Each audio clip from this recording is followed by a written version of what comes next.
7 TV Facebook page and Hot 7 TV Log and Play. We will be with you for the next 2 hours to look at what is happening in St. Lucia's election for 2025. Maria. Thank you, Henix, and good morning, everybody. I'm very happy to join the Hot 7 TV Election Day coverage. And throughout today's broadcast, we will be joined by a varied panel. We're talking about political analysts, legal experts, journalists, and historians. All of them will be ready to break down every shift, every swing, and surprise, hopefully there aren't too many, of the 2025 general election as it unfolds. But first, let's set the stage. Today, of course, is not just another election. It represents a right earned through struggle. St. Lucia only achieved universal adult suffrage in 1951. Before then, only, of course, a privileged few determined the direction of this nation. We note especially the mandate that's been exercised by women, by people living with disabilities as well. And today marks our 15th general election under that hard-won right, and every vote cast today stands on the shoulders of those who fought for it. Henix, how many candidates are we looking at this year? The last time I did a count, you had 45 candidates. You had 34 from the ruling parties, from the parties, the two main political parties. You had 17 for the United Workers' Party. Well, not 34, because it will be 36. And then you have 2 independent in terms of King and Frederick, who of course they have aligned themselves with the St. Lucia Labour Party. But then you have in Central Castries, you have Stanley Felix. You also have Marcellus Backsteed in St. Castries North and Edwin, and then of course you have the Green Party. Then you have Apa and Melchior in Vieux-Fort. And then you have 1 in South Castries. So in total, you have about 45 candidates. And this is how it's going to be. And I think it's going to be quite interesting. And Maria, there's one thing I try to stress on people is that the importance of what happened in 1951 when St. Lucia gained universal adult suffrage, because when I hear people say, Macaulay vote, I'm not going to vote, I say that you guys are missing an opportunity, because our forefathers, people fought for us for that. They lost their lives were lost, and everything of that nature. So now you have this privilege, and not every country in the world has a privilege. And now we have it, and we are saying we are not voting. If I know you don't vote, I'm not discussing politics with you, period. So par vote, par parler politics again, it's just a Phoenix. So what are the people who may not vote, but who are engaged in the period between voting for our political leaders? Because voting is not the be-all and end-all. After you vote, you do have to continue to monitor what is happening in your country. You do have to, where you can, use your influence or note where things are not going according to what was promised or what is best for the country in your opinion. So you can be engaged in that period throughout. What is the balance between making sure that you vote, that you exercise that particular franchise, but also ensuring in the in-between space that you are an advocate for yourself and for your community? What if somebody's doing that but not necessarily casting their vote? What do you think of that balance? My point is clear. Yes. You don't vote, you've lost your opportunity. Because what are you going to say? That this prime minister is not doing what he's supposed to, or this person said they were going to do and they will not do. But you had an opportunity to make a difference. You had the opportunity to say, okay, this is who I want to be representing me, or to be my prime minister. I respect Jehovah's Witnesses because they say they are not voting. It's part of their religion. Yes. I respect them, but at the same time, if you don't vote, you don't have a say. I would respectfully not entirely agree with you, but because I do believe that activists and advocates... You agree to disagree? I agree to disagree, very respectfully, because I do believe that activists and advocates have a role to play, because even if you do vote, the party for which you vote may not adhere to the promises that they make, may stray from what they indicated to us they would do, and we have a right, we have a responsibility to monitor, and where we can, as I said, to express our discontent if that's the case. But that's I think, something that we must acknowledge. We should, if possible, do both. But voting is absolutely essential because it makes such a difference in the work that you have to do in that interim, how much work you have to do based on whether or not you vote a candidate that is viable, a candidate that has the community at heart, who is consulting with community and not just doing what they believe on their own is right for the community or the country. To a certain extent, yes, you are right. And it is, and I keep saying to people that we, the electorate, we hold the balance of power.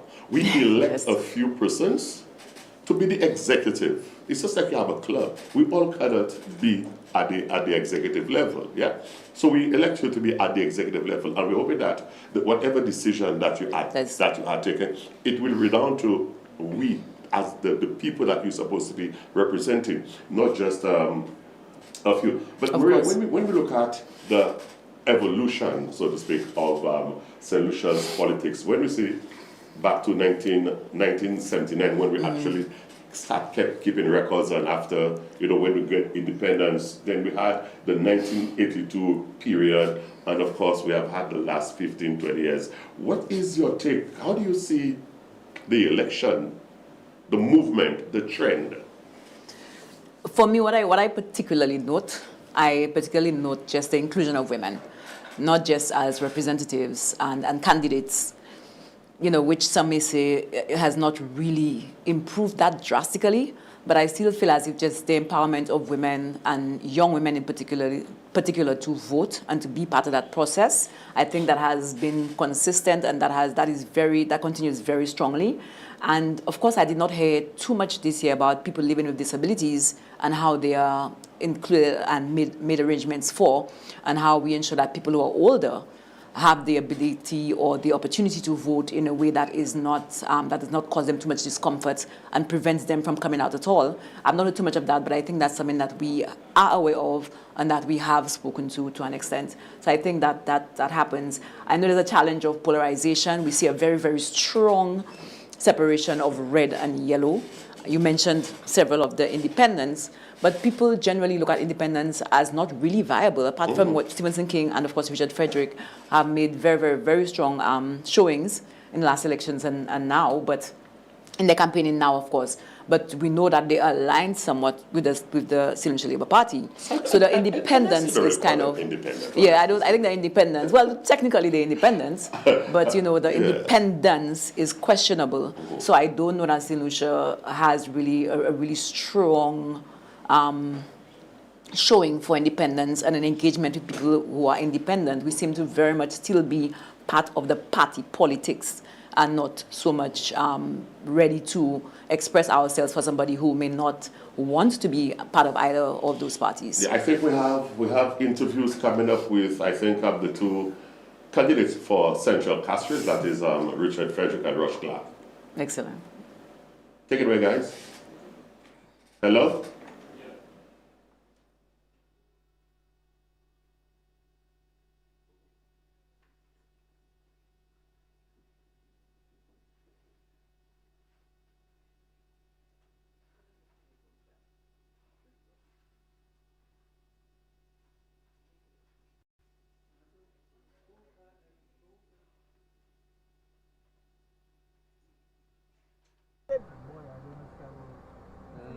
Because tell me, how is Castries Central in terms of the pulse? The voting is heavy. The only thing is the impatience of the people to stand on the line for any tremendously long period of time. But I've asked them to hold on. So far the turnout is very good, and it looks favorable for Team RF. It looks extremely favorable. Team RF has run a very clean campaign in this constituency. Yes, You've been given challenges by the other candidates. Do you feel threatened in respect to your seat? And how confident are you coming into today that you are going to retain the seat? You must tell me, whom am I threatened by?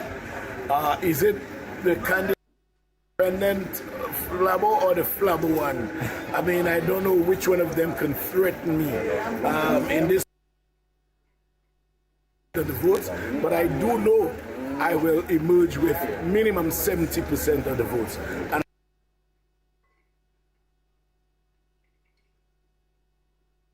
that are prepared to vote, both on the early voter turnout and the people who turned out to vote, I do know that the results will be favorable. Your final message to Castries Central, because of course who controls the city controls or is a part of governance. Tell us your final message, sir. All I'll tell them is that they will permit me to continue on the good trend that I've started, and rest assured by the end of next term, God willing, Castries would be totally developed that one would not readily identify it if you have been away for a period of time. Thank you, Mr. Frederick. All the best. Thank you. In the polls. Thank you. Good morning to you. Thank you so much for engaging me in this interaction. I guess you are heading out to cast your ballot. Yes. Tell me how you feel about the energy, the environment, in terms of being ready for this election. Energetic, thrilled, and the change is about to come. Just making sure that every voter persons aren't frustrated, persons aren't annoyed, because we know that there might be some, tensions in the area. Persons, based on the time, a lot of persons it has been said that they've been there for quite some time, but we're just making sure everything is okay from our legitimate standpoint. If you are elected as a parliamentary representative for Castries Central, you have articulated your plan and your vision. How confident are you about the possibilities in that? I am 100% confident. And the policies that we've mentioned on air and press briefings throughout the communities several times over, all of these things are geared and focused as to what we want to be pushing. So without a doubt, this is in ours. This is in our hands. Let's do what we have to do. Any last message to your constituents as they come out to cast their ballots today? Just for everyone to keep a calm demeanor. The process will go through. Persons don't get frustrated, but I know everybody's putting as much energy just to see this is settled. Even right now, you could see there's a lot happening, and all we want to do is ensure that the process happens perfectly. All right. To, how should I say, minimize any frustration from anyone. All right. Thank you, Mr. Clark, and all the best at this election. Pleasure, man. Okay. Okay, so welcome back. We just heard two interviews there with Richard Frederick, who is an independent candidate, and Rush Clark. A question that was posed to Richard Frederick, and they asked him about threats. And his statement his response was quite interesting. He said that, is it an independent Flabo, or is it the Flabo candidate? My question to him would be, but you are a Labour candidate, so what is the difference? Pot calling the kettle black. Pot calling the kettle black. But sometimes I think it's good to mention these things because, again, some people may be thinking that about him, but he's just reminding maybe in the sense that, yeah, that applies to the other candidate as well. I'm not the only one. So just a little reminder about the leveling of the playing field to some extent. Mm-hmm. And both of them made mention of, and I think something that persons who are watching or are listening to us, that when you'll be going out there to vote, the voter turnout, apparently the lines are long, and the whole process. So you need to exercise and bear a lot of patience, be certain that you walk with your water, yes, walk with your snack, and if you're feeling that you're about to feeling lightheaded or you're about to faint, please call on someone and let them know that you are not feeling well. I know there are medical personnel that are going throughout the voting areas. So, just be careful, be mindful. The process, like I said, can be long. Make sure you have something to eat. Have a fruit, a banana, an apple, or something. Just something to keep you, if your sugar level is going down, to make sure you have something to elevate it. Something sweet or water. But you need to prepare yourself for at least 1 to 2 hours. Now, Maria, interestingly, water in that case, the water, but not too much water. Not too much water. Interestingly, we ask from the little that we are hearing from people is that there seems to be, for the first 4 hours, there seems to be a heavy voter turnout. What does that mean? I know you've covered elections, you've been monitoring. Are you an independent communicator? What does, in recent times, what does that say about voter turnout? Is it one where it is an indication of what is going to happen, that there'll be a change, or persons would be keeping? Well, we know last election there was a lower voter turnout than the previous election, and of course the SLP got the mandate. So it fluctuates, but it is notable that I know the opposition, well, the leader of the UWP, not current opposition leader, but the leader of the United Workers' Party, in his speech last night, specifically called out the people who stayed home last time, specifically called out the people who might feel, who felt disappointed previously. So I think he's noting that, he seems to be indicating that he feels that a lot of United Workers' Party voters or people who are loyal to the party were disappointed and did not turn out in the last election, and that he needs to specifically call them out. So maybe they are heeding that call from Alan Shastney to come out in the numbers, or maybe that call generally, maybe the energy of the St. Lucia Labour Party and the work that they have done is encouraging people to ensure that this party stays in power again for another, well, not 5 years entirely, but for another term. Yes. I think we have Grocery this time. Let's join our all right, it is Grocery. December 1st. Right now, currently, it is 8:43 a.m. I'm Josiah Beaton, and I'm actually standing here at the Grand Riviere voting station, where people from Grand Riviere, Piat, and also the neighboring communities, as well as their guys all, come to vote. So today, the voting has been absolutely extraordinary.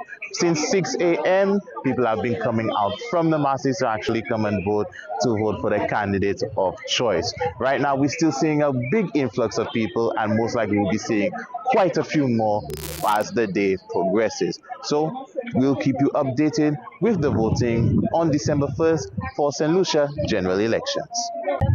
Right now, currently, I'm at the Grand Riviere voting station with St. Lucia Labour Party candidate Kenton Casimir. Okay, Mr. Casimir, please tell us, how do you feel today? I feel very, very relieved that today is finally here. I see a lot of my people out there on the lines, ready to vote. A bit disappointed with the process in terms of Rosalie, the population. So we have extensive lines in Grand Riviere. I just came from Corinth, similar dynamic. But I'm very happy that my people have been patient, they are waiting, they are eager, and that they are going to vote, and they're going to ensure a massive victory for the St. Lucia Labour Party in St. Lucia and certainly in Rosalie. All right, so far you have come from a month-long campaign, especially as the Prime Minister announced election day to be today. So how was the actual process and the period of campaigning for you? Campaigning is never easy. I am pretty much surviving on 4 hours sleep, sometimes 3. But generally, it's the expectation of everything. You have to be massaging your voice all the time, giving it therapy, honey therapy, and that sort of thing. It's the toughest part of it. But generally, I think the campaign in Rosalie was very exciting. I jog Rosalie to and through a Friday night product where you have to enjoy what you do. And so I think my people are very enthused. We had a massive motorcade yesterday, and our people are here today. So we just wait for the results, and I'm very confident that everything will work out very well. All right, and lastly, just to touch upon, if you do get re-elected into the constituency, why don't you give us a little touch on some projects you have in mind if you do get elected for another term? Okay, so when I get elected, one of the first things we have to do is set up the Rosalie Development Foundation. We've started, but we've not really given it the attention that it deserves. That is one of the main things. The development of Rosalie waterfront is very, very important. We have over 80 roads that are still high priority roads in the constituency. Try to tick off as many of them as possible. A daycare for the elderly. 2 of them, one in the north of Rosalie and one in the south of Rosalie, because we have an aging population that has not been given the commensurate sort of support that they deserve. So we're going to work on that as well. And a credit union, a Rosalie credit union. These are some of the things that are high priority for Rosalie, along with some of the remedial works we've done to our facilities and our schools. Really need attention, especially Grand Riviere. And so I'm very confident that when we get in, we'll get as many of these things completed as possible. Okay, welcome back. Apologies for, let me just say that we are not on Kiss FM at present, so you're only watching this thing on TV. Maria, interesting comments from Kenton Casimir, the candidate for the St. Lucia Labour Party. he expresses a lot of confidence in him retaining the seat. But again, one thing he mentioned is the frustration and the long lines that are there, and speaking to his people that plays the pressure. What say you on some of the comments that he made in terms of, for want of a better word, a vision for Rosalie? Well, first, with regards to the lines, I do want to note that the essential workers voting, the early voting, there were issues that were acknowledged, that there were long lines and there were issues during that process. And that has been acknowledged. And apparently, well, there was an indication that they would be making an effort to ensure that the similar situation doesn't happen. However, interestingly, again, we are still seeing people saying that the lines are very long and the candidate acknowledging that is something that needs to be worked on. So while they acknowledge that that's an issue, whether or not that will be resolved today, we still, I guess, looking to see what happens there. I'm happy that Kenson Kazime has acknowledged some of the issues in his constituency. I think that's important because, as I say, you cannot just be the phrase made famous by Rick Quinn, pissing in our eye, right? So I'm happy that he acknowledges the areas where there is work to be done. And that could give people confidence in him as a representative, because you're not just pretending that it's all roses. You are saying we acknowledge that there are issues, we acknowledge there are things and there are gaps that we need to address, and we will be attempting to address those. I think education is so important. We have seen a lot of changes in the education system in the past few years in terms of trying to balance out how we can ensure our children are prepared for the future of work, and not just following the script that was handed down to us from colonial times, and of course the script that the majority of the world follows. So I'm glad to see that they are speaking about just the housing of children. We've had a lot of changes in terms of shifting school districts, shifting school systems, and it always seems to be, to some extent, an experiment, which I'm not too happy about, because our children really are what we have to depend on in the future. So I think it's very strong it's very important to have a very strong idea about what is needed in the education system, and of course consult with teachers, principals, etc., and make sure that your decisions reflect what is best for us as a small island, as a country that is trying to fit itself into on the world stage as well. I noticed that the speeches last night as well, and throughout the campaign, we have been very aware of the fact that we're on a global stage, and right, on a global stage, and a lot of what is happening internationally is affecting us, and we must be prepared to take a stance on these issues and know where they're going to affect us and be ready to deal with it locally. And that being mentioned as well, I'm very happy to see that is something that the candidates are acknowledging, that we as an electorate are aware of, and we are also watching how they are moving in terms of situating us and being ready to respond, being ready to collaborate with our CARICOM brothers and sisters on steps that we're taking forward on international issues. Well, let us take a look at the St. Vincent elections, where we saw persons came out in droves, and they certainly made a point. Hey, we are putting you out, or we putting you in. And when you look at St. Lucia's politics throughout the years, most times when you have a very large voter turnout, it most times means that the incumbent is losing ground. Do you think this is true in St. Lucia? And when we look at in Jamaica, we see conservative, we see Trinidad, we see conservative, St. Vincent conservative. So do you think it is a pattern being followed, and therefore it is a trend that St. Lucia is next, and maybe the other islands? St. Vincent is a special case. We know St. Vincent is a special case. Dr. Ralph Gonzalez has had a stronghold, like a chokehold basically on St. Vincent for decades, right? And that is the fact that he's been ousted. It is a little shocking, because I really thought last election that would have happened. There were signs that was a possibility, but this election, for it to happen this election, was a little surprising, yes, to me, but again, we looking from the outside looking in, right? But I don't know necessarily that is a trend, because what has been the trend of conservatism, we see what Trinidad government is a little more conservative, etc. But I wonder how common are the principles of these parties, in as much as they are conservative, to each other, and how that ripples across from island to island. The perspective of Trinidad may not be fully embraced by the new leadership of St. Vincent and the Grenadines, despite it being, somewhat similar in profile.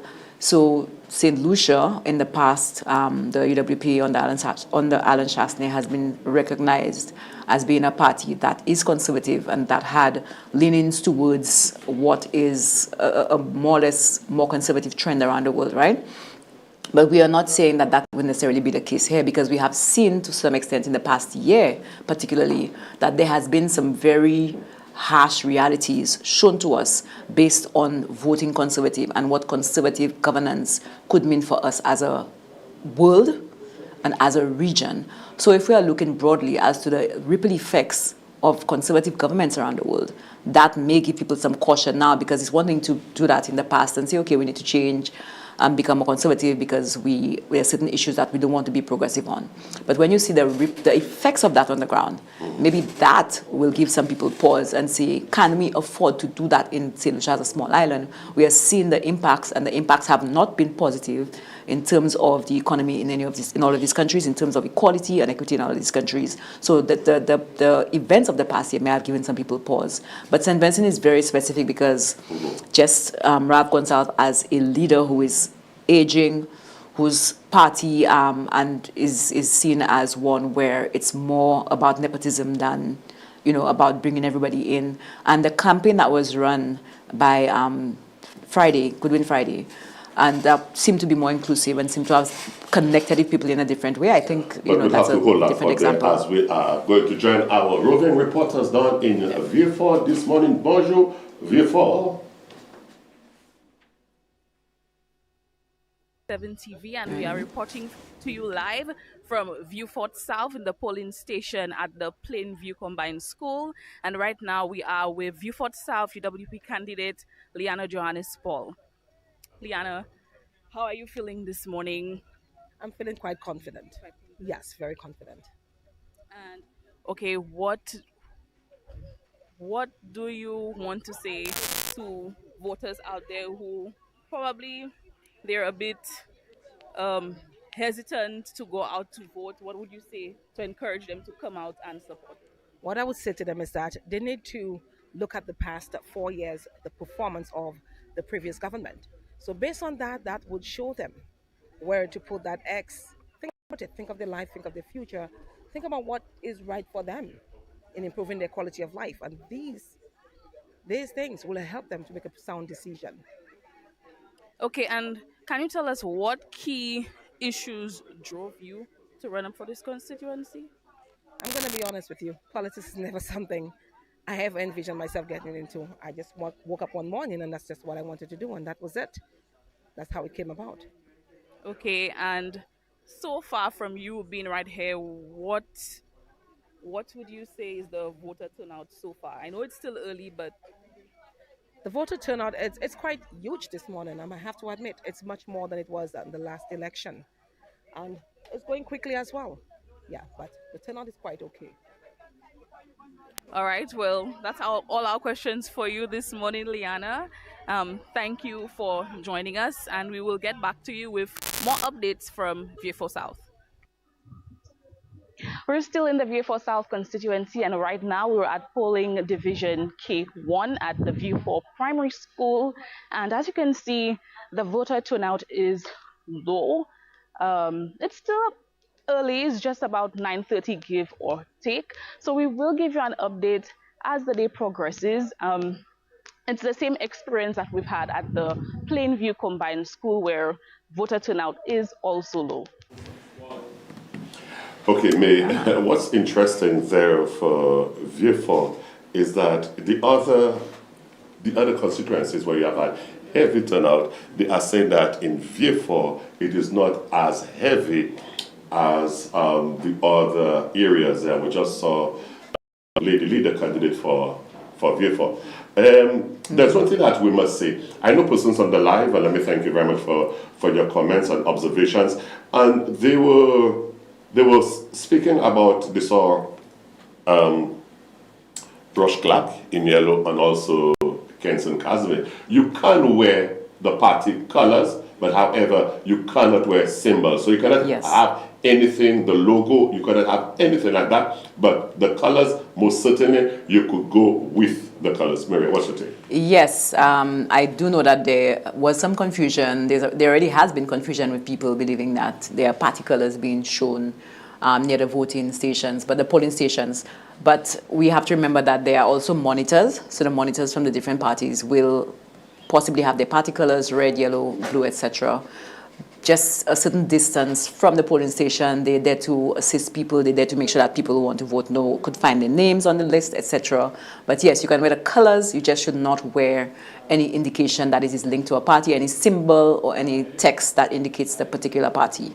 But you can wear the color. We don't want to make sure, you don't want to stand on the line forever and then find out that you have, Stephenson King on your shirt, and then it's like, nah, go back because you can't be wearing this, or you pull out of line. So definitely make sure you could wear your colors, but no symbols, no party symbols, no text that indicates a particular candidate or a particular party or a particular trending. Yeah. Okay, so now the image that you've seen there is our roving reporters in the streets of Castries bringing you live what the image is as to what is taking place in the city of Castries. It looks a bit dead, empty, yeah. so to speak, a little empty. Is that Castries or before? That's Castries. But they certainly will be going. This is the Canon Laurie Anglican School. Right, yes. This is on the show right now. The flags are still there. And, the people will turn out.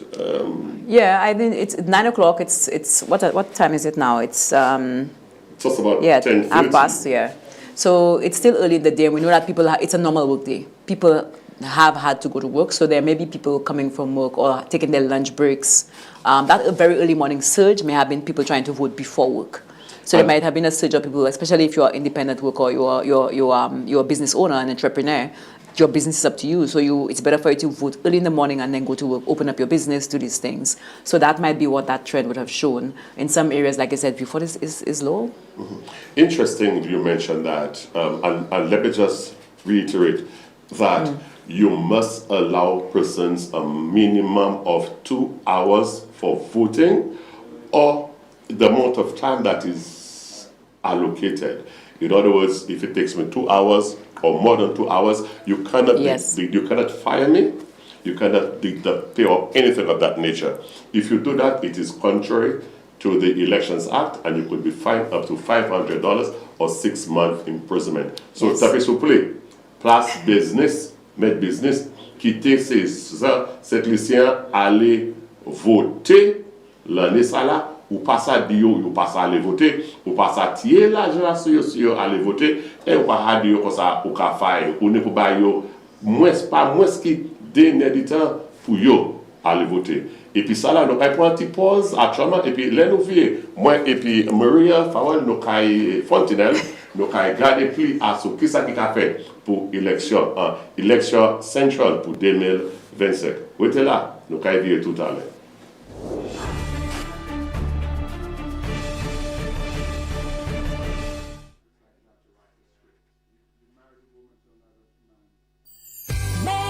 For Christmas from BOSL. Will you marry me? The real question is, don't you want to win mega cash from BOSL up to $100,000 in cash and prizes? Yes, yes, yes! Who's ready for mega cash from BOSL? $100,000 in cash and prizes! Hollywood HP? Mega cash means joy for everyone this Christmas! Yay! Wake up! You can win mega cash with BOSL this Christmas! Don't worry, there is enough mega cash for all of us! $80,000 in cash and $20,000 in prizes! Take a loan or tap your BOSL Visa credit card and win mega cash for the holidays! Terms and conditions apply. St. Lucia, Hot 7 TV was the first to bring you a full HD newscast. Now, here's another first. The Hot 7 Nightly News is now your first newscast for the evening in St. Lucia. You heard right. The Hot 7 Nightly News is now at 7:15. Yes, tune in at 6:45 p.m. and be the first to catch the latest happenings in your world. On the run, watch us on your cell phone or tablet via the Caribbean Hot FM app. Trusted, objective journalism from our diligent news team. Get it fresh. Get it hot. The Hot 7 Nightly News. Now at 7:15. Watch us on channel 117 on Flow, channel 7 Plug and Play, or follow us on Facebook Live on Caribbean Hot 7 TV. Did you know that while you're busy with your day, important news is breaking all around you? From politics to weather updates, community stories, and breaking news. Hot 7 TV keeps you informed with news every hour on the hour. Don't wait to hear it secondhand. Stay ahead. Stay informed with Hot 7 TV St. Lucia. News notes on the hour. Stay updated wherever you are. Catch Hot 7 TV St. Lucia's news every hour on the air, on our mobile app, and on our website.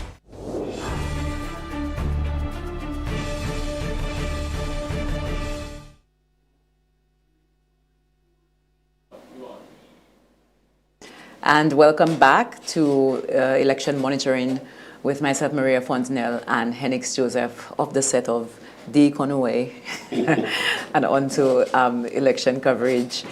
Henix, of course, will be joining a panel later on today that includes Urban Dulaw, Earl Buski, and John Peters, that will be looking at the numbers as they come in, and that will be looking at where the celebrations are, because we know once the numbers start coming in and we have an indication of who might be winning in a particular district, the celebrations will start. So that panel will be monitoring that from 5 p.m. this afternoon, and of course with a lot more in-depth conversation around voting and around the trends that we see in St. Lucia and that we will be seeing in this election. So you're well prepared for that, Henix? Yes, and let me just say that Earl Buski, he's in Guyana right now, so he'll be joining us on the phone lines from Guyana. So I'll say a good word for you. Ça fait politics, cette ici. Urban Dulaw aussi, c'était un temps passé. Il était là. Et puis John Peters, c'est un civil engineer, mais il a fait un pile bitin dans affaires politics, élections, cette ici. Okay. Interesting, Maria, that the way this thing has been going and the way it is going. Like I said, we have our roving reporters. They will be bringing us the colors. They will bring everything to us from the different constituencies. And even in my constituency, that is Castries Southeast, those persons voting at the court, the Castries office or the preschool. When I passed there, the line was quite long there as well. Unfortunately, they had not gone to the other stations. But definitely the lines are long. Persons are turned out to vote. And it would be interesting. There was one election by 12 o'clock. I knew which party won. So I'm hoping that my sources would reveal to me. All right. So we're going on. I don't want to spoil it for people. And I was on a program again some time ago. This time I was in my other life doing the program. And 7 o'clock, I said, I have the results of the election. You called it? I called it. I had the results. That's when Sergio won. And I said, guys, I have the results. There's a change in guard. Persons tried to ridicule me. But then after a while, when it get all right, so we're going back to a live interview in Beaufort North, I believe. Harrow. Okay. Yes. Oh, yes. Go ahead. Go ahead.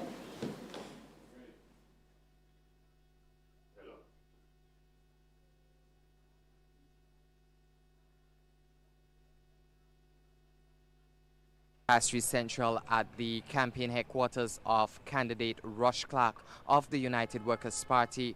Of course, Joshua is here. He has served in the Parliament of St. Lucia as a senator, on the ground holding the base together today. Joshua, how ready is the camp here in Castries Central as it relates to being prepared for these polls? We're more than ready. We're securing ourselves, we're securing our party. We know that yellow is the code, and it's not just locally, but regionally. So the United Workers' Party is more than confident. Our team is more than ready. They're capable professionals, and they know what to do. Have you casted your ballots yet for the day, and what sort of reaction are you getting on the ground in terms of your base within the United Workers' Party?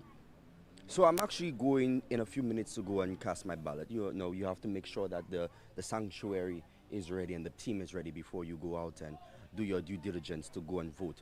But what we're hearing and what we're seeing is great voter turnout.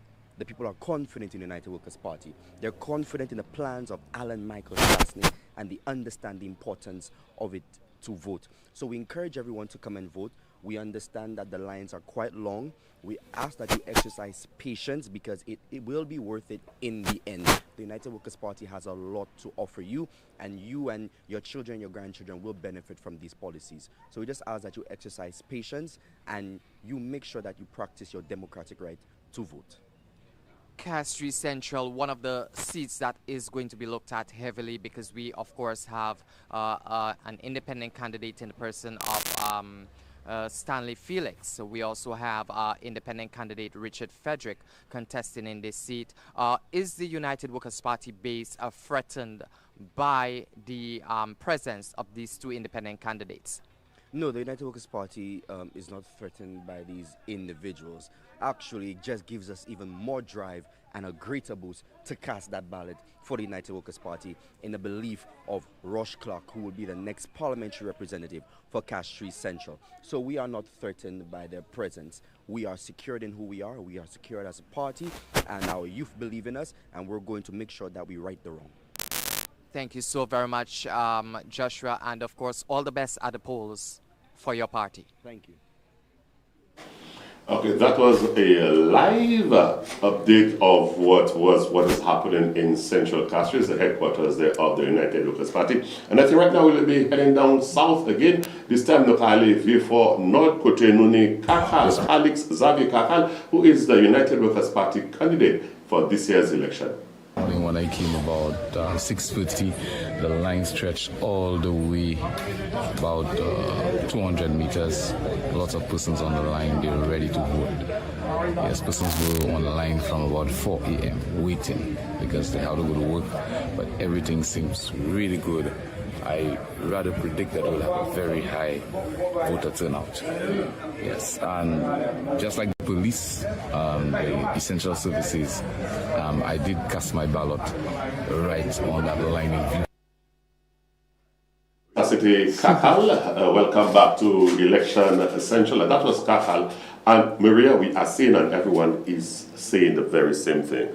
Besides V4 South, everybody's lines along. Yes. Persons are really actually coming out to vote. I remember last election, persons were crawling in. You had to be going to looking for people to vote. But this time around, we are seeing and we are hearing that persons are coming out in large numbers. So it's going to be, the pundits were saying that it might be a very close margin of victory, whichever party wins. But I think if trend continues, we might certainly have a landslide in one way or the other.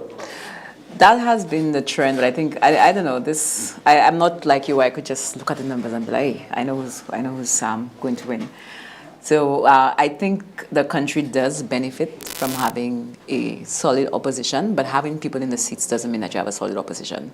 You can't have an opposition that's basically there for show, unfortunately. And sometimes the opposition speaks up, but the content, right, is not very helpful. There's a lot of, they normally have a lot of allegation, mepui, etc., people talking for the sake of talking, as opposed to being solidly having facts and information that could also guide the electorate or guide the community in determining whether or not our government is working in our interest.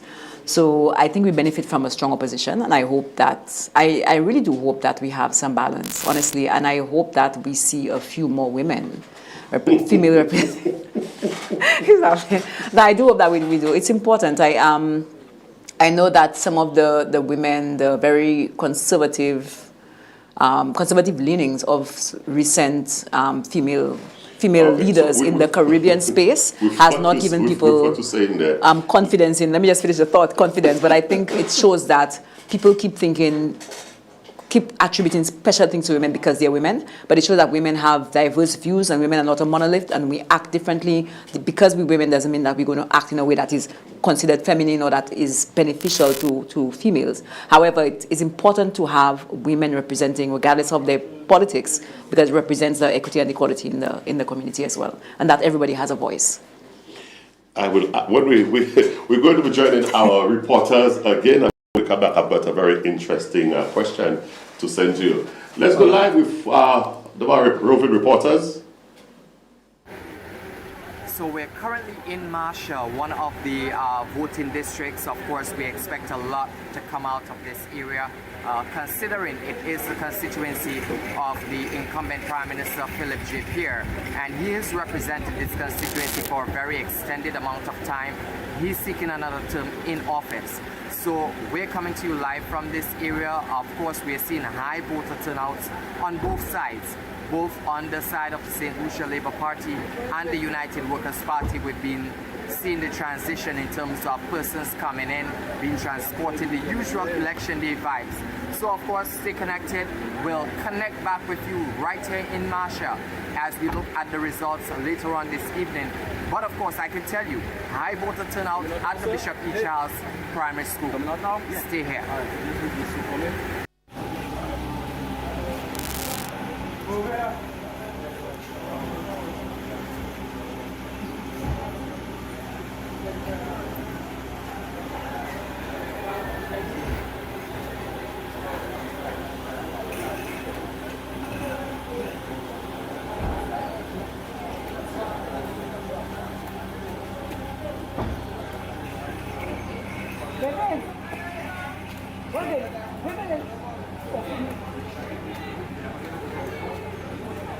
And the reason why I laughed or I smiled or I chuckled, whichever word you want to call it,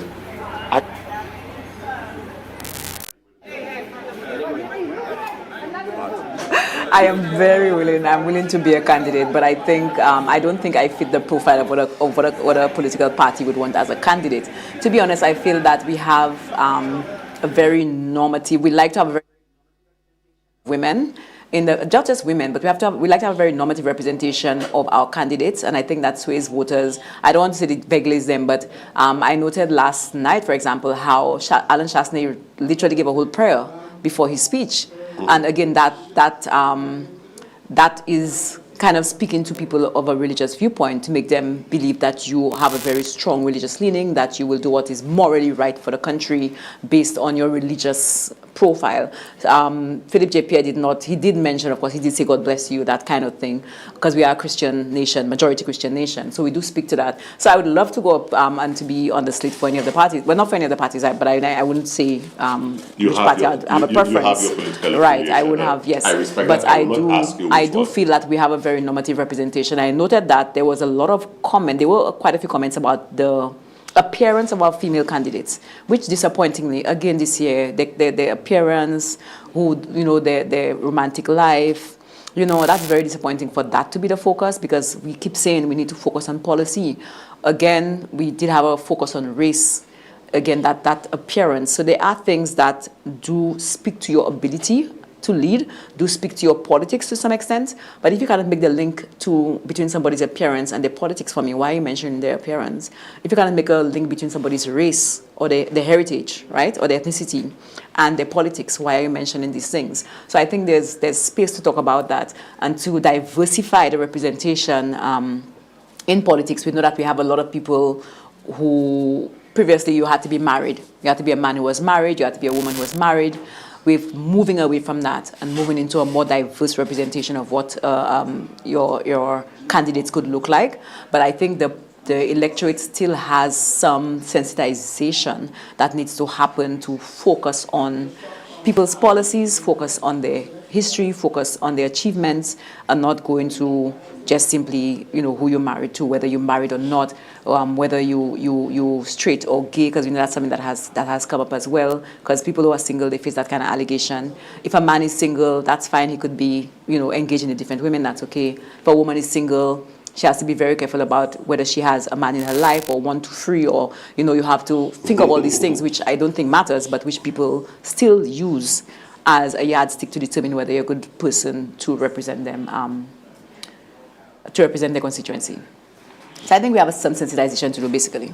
Yeah, let me just thank some of the persons that are on the live, especially the Facebook Live and for the comments. And we welcome your comments. If you have any questions that you want to ask, you could certainly do that. I know the diaspora, they are watching, and they have been relying very heavily on Hot 7 TV as to what we have to say and information. Nous savons que moun tout partout à diaspora qui a écouté l'Angleterre, l'Amérique, n'importe côté parce que c'est Hot FM toujours qu'à écouter Hot 7 TV toujours qu'à écouter pour regarder et qui ça qui a fait et puis pour oublier les qui a fait bon c'est que après média là nous avons commencé pour joindre résultats qu'on savent élection pour voter qui est fermé à 6 heures. Bon, nous avons commencé ici à 5 heures. Nous avons M. John Peters, nous connaissons l'école en civil engineer. Nous aussi avons M. Urban Dollar, un political scientist. Et puis c'était l'école college affaire pour commentaire. Nous avons moi là, Henrik Joseph aussi. Et puis nous avons aussi qui est là, et puis nous avons Bousquet. Mais Earl Bousquet en Guyane actuellement. Mais il a couillé pour ça parler à ce qui ça élection qui ça il quoi et puis nous avons aussi c'est mon nom qui doit là reporter c'est ça qui doit là yo kay parler et puis nous yo kay dit qui ça mon ka dit qui ben mon ka comporter quand ça là dans pile mon qui a amené champagne là pour les patio élection ça là.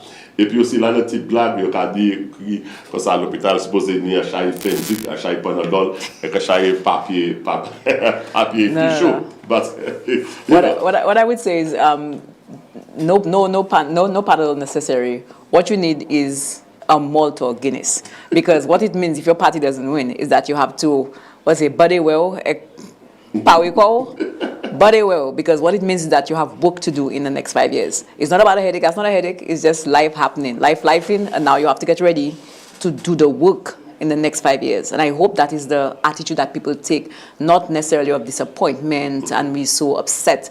But you know what? Yeah, that means that's an indication that we have work to do, and we are ready for the work. We're going to drink our malt, we're going to drink our Guinness, we're going to eat our fig and our plantain, and we're going to make sure that we're ready for the next 5 years and to represent our community properly and to keep the feet of our representatives to the fire to make sure they do what they said that they would do. I don't know if you listen to the outgoing Prime Minister of St. Vincent, Ralph Gonsalves, Dr. Ralph Gonsalves, if you listen to his concession speech. Did you have a chance to listen? No, I didn't get a chance to listen. I found him to be a bit, how do I put it now? Defensive? He wasn't too happy, him losing. Because he used words like, you people, you're all vote. I found he was defensive, so yeah. That is what you want, the demise of St. Vincent. He was not very, very forthcoming, or he wasn't too generous in defeat. I think we have an interview with Castrice North. Castrice North, bonjour.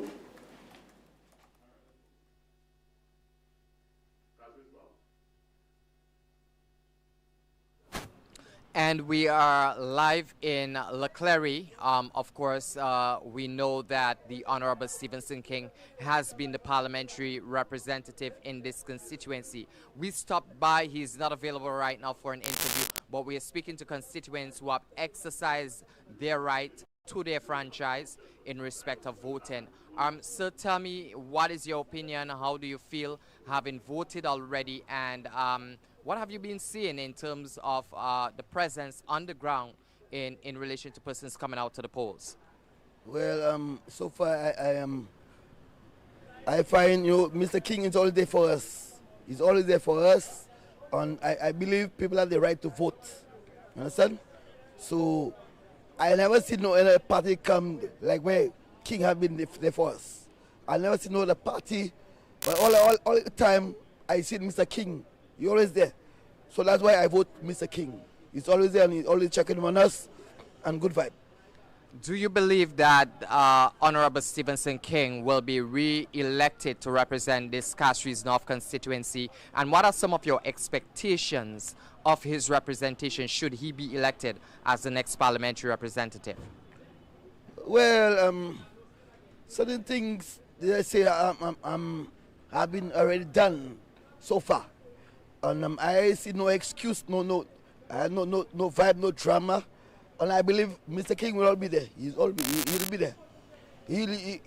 I believe everybody will vote for King because everybody is King is there. King is always there. He's always there, and he'll always be there. So King will be there. Generally. Should Mr. King win the seat, what can we expect in terms of an atmosphere later on this evening? Where will you be when that result is being given? Well, I will be on King's side. I will be there.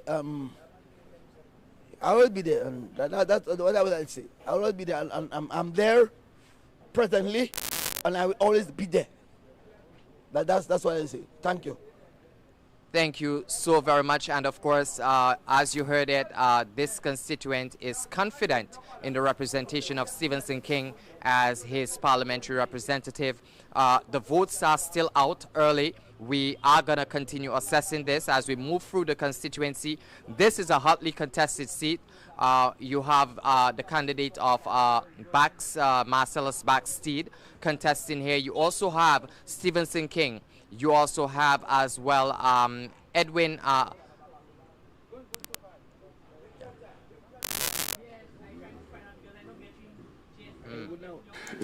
Yeah, I think he missed it there. Brenda Edwin, I think it is, who's also an independent candidate, and then you have Stephen Fevrier. That's it. Yeah. Hot seat, hot seat. And because persons were saying traditionally this is supposed to have been a UWP seat, but we saw last elections of 2021, at the last minute, King switched allegiance, and persons were saying that cost the UWP the elections. What say you about that particular seat? And given the situation that we have now, where you had Stephen Fevrier had ample time to have worked the seat or worked his way as the candidate, and there were no surprises, so to say, or do you think Marcellus Steed coming there would make a difference, or persons who were traditionally Flabo supporters will come back to the fold or go back to the fold? Stevenson King seems to, again, talking about chokehold, he seems to have a chokehold on that constituency. Honestly, it seems that he has been able to work very well for people to feel that he's connected to them, for people to feel that, I hear more about him as an individual, more so than even when he was part of the party, right? That before he was independent, it would be more about him and how he represents, what he does in the community. So people would not be so much about whether I'm voting UWP, but about I'm voting because this individual has made me feel that he's connected, that he's interested in what happens in the community. I see him in the community. We feel connected to him in the community, and we believe he has our interest at heart. Okay, so I think that has always been something with him. I think we have a next interview with the candidate for Barbono for the St. Lucia Labour Party, John Paul Estefan. I am with the St. Lucia Labour Party candidate for Barbono, John Paul Estefan. Mr. Estefan, how are you doing today, sir? Oh, I'm good. The mood is red. The mood is definitely red. All right, and sir, since this will be your first election under the St. Lucia Labour Party, can you please tell us what was the campaign feeling like for the month of November? How was the campaign trail like for you? The campaign, very exciting. We covered some good ground. Well, the St. Lucia Labour Party has done an outstanding work managing the affairs of the country. So for me, it was not a difficulty going to the people and highlighting the work of the government.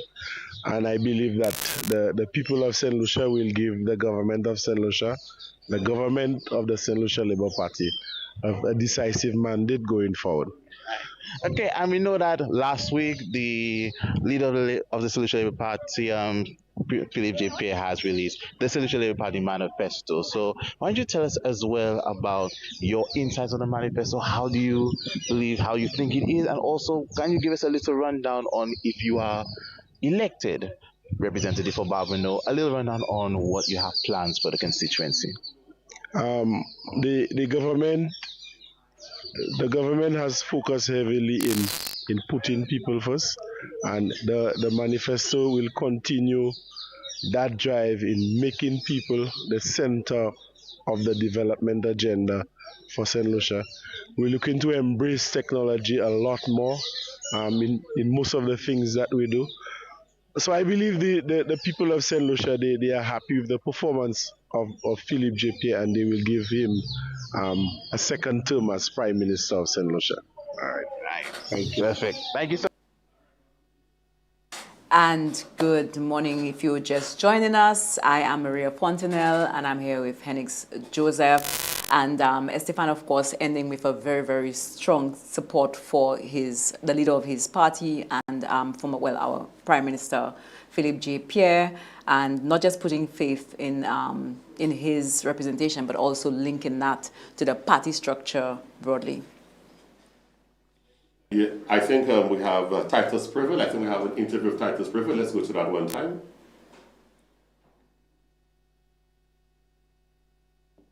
Okay, so currently I'm in the constituency of Babino with the United Workers' Party candidate for the constituency, Mr. Leo Titus Privel. So tell me, Mr. Privel, how are you feeling today? Election day is finally. Relieved more than anything because it has been a hectic period of campaigning. It takes a toll out of every one of us, the candidates, no matter what party you're in, no matter how many times you've done it before. I gather it takes a lot out of you. But separating apart from that, I feel good. I feel good about where we are at this point. Okay. Why don't you give us a rundown on how the campaign season was for you, especially within the constituency? It was I think productive in the sense that you got to know your constituents even more than you already knew them.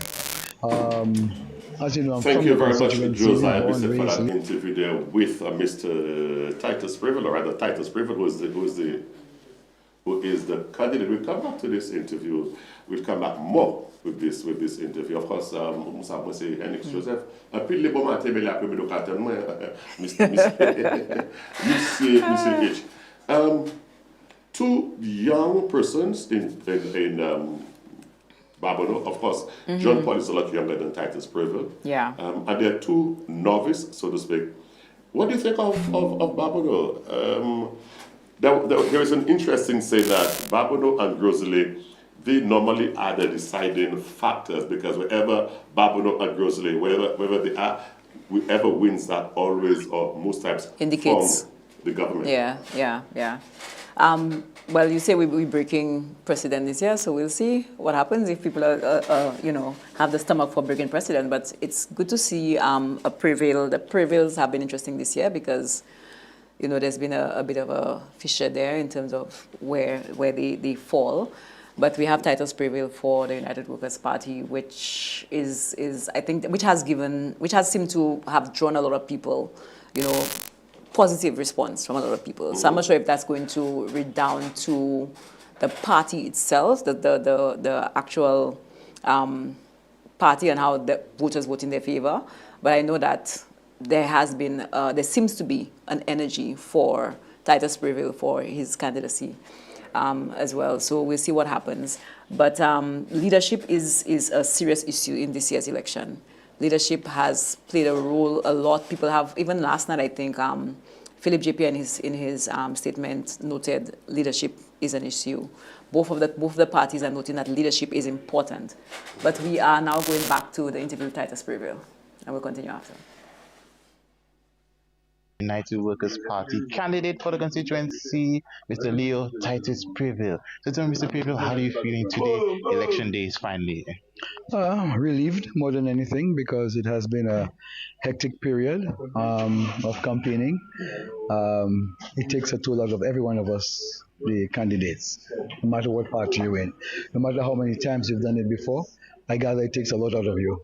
But separating apart from that, I feel good. I feel good about where we are at this point. Okay. Why don't you give us a rundown on how the campaign season was for you, especially within the constituency?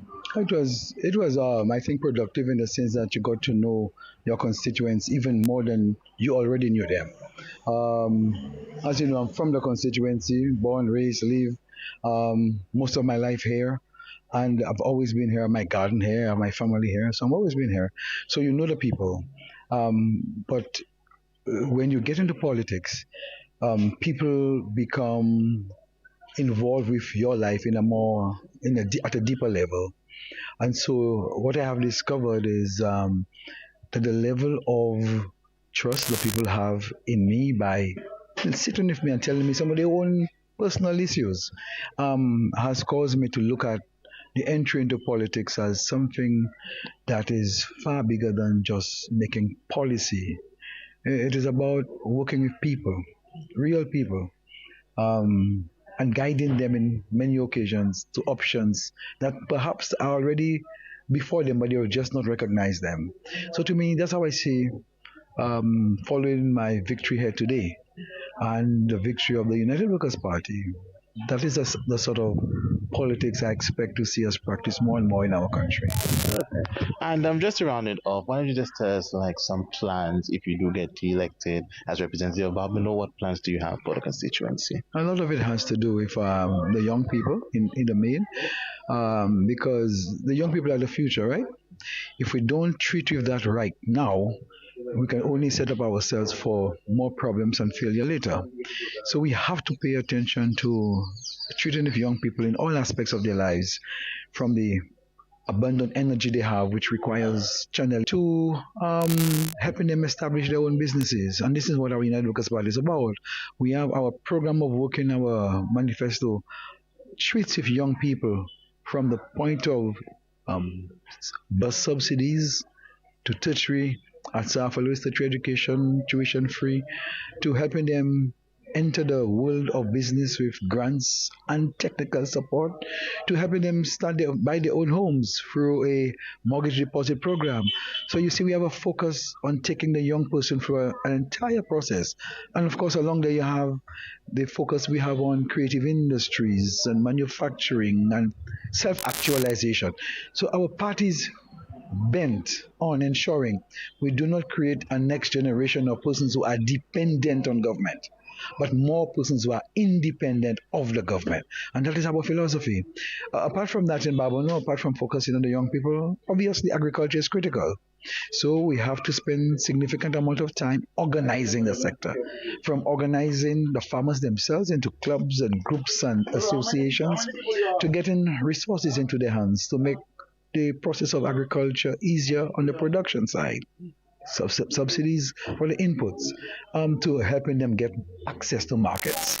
So I speak of just two areas for Babonneau, but there's one very important area that would impact the lives of persons in Babonneau throughout St. Lucia, which is about the whole idea of introducing a national health insurance program. Health is wealth. A bad health means not only you not having wealth, but others around you, their own resources have to be channeled into you. So what we're proposing with the National Health Insurance Program is to ensure that every St. Lucian has some level of coverage in the event of illness, up to $75,000 worth of medical insurance. And that to me is a singularly transforming policy initiative. And we know today that the people of St. Lucia are voting for policies that are transforming their lives now and in the future.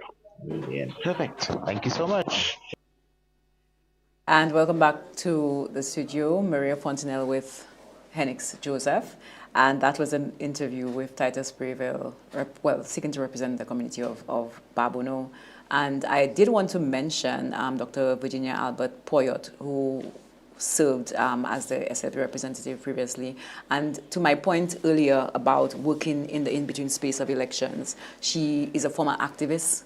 And I hope that she does continue in her role in the next few years to represent her community as well, and not just whoever wins, not just leave it to that, but regardless of her not being the representative for the party, to still continue to act, to advocate for her community, especially for the women in her community as well. Noting that Prevail did try to establish himself as being embedded in the community, not just somebody, joining community, but I am part of the community. I have my farm here. His garden, right? I interpret it as a farm. He has his garden here. So he's trying to say, I'm of the community. I've been here. I'm with the community. It was quite interesting, but unfortunately we didn't get anything as to voter turnout. Mr. Brinkley, Oh, yeah. he gave a lot of insight as to if he wins the next election, what he's going to do. Both candidates, they highlighted very eloquently that if they were to win the next, if they become successful and the party becomes successful, what are some of the plans that they would do? And of course, interestingly, they are both given a lot of confidence, express a lot of confidence in the political leader, because you're talking about leadership and, you know, a succession plan, I think, is very, very useful and very, very important. And maybe this was one of the reasons why Ralph lost us so badly, that of succession planning. And, you know, this is something, and I know persons are saying that they see Titus Prevail as a successor to Alan Chasney. I don't know if that is the plan, if that is in notes or that is a plan, but that is certainly the talk on ground. And they speak of also Tommy Descart coming into the fold at the executive level, maybe a first or second deputy political leader where the party is concerned for the people. But interestingly, I think things are unraveling, things are becoming interesting, because everything that has been done over the past 4.5 years is for today, and it's just for today. No matter what, it's just like we could probably compare it to Julian Alfred.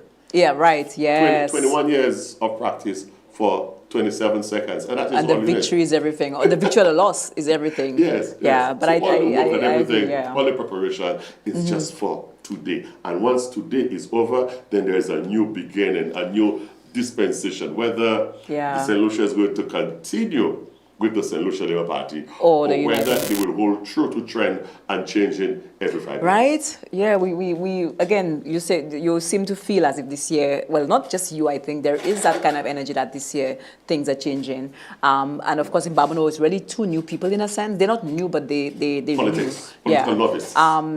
Prevail has a really good grounding in terms of government and governance. So, you know, he worked at CARICOM, he was a permanent secretary.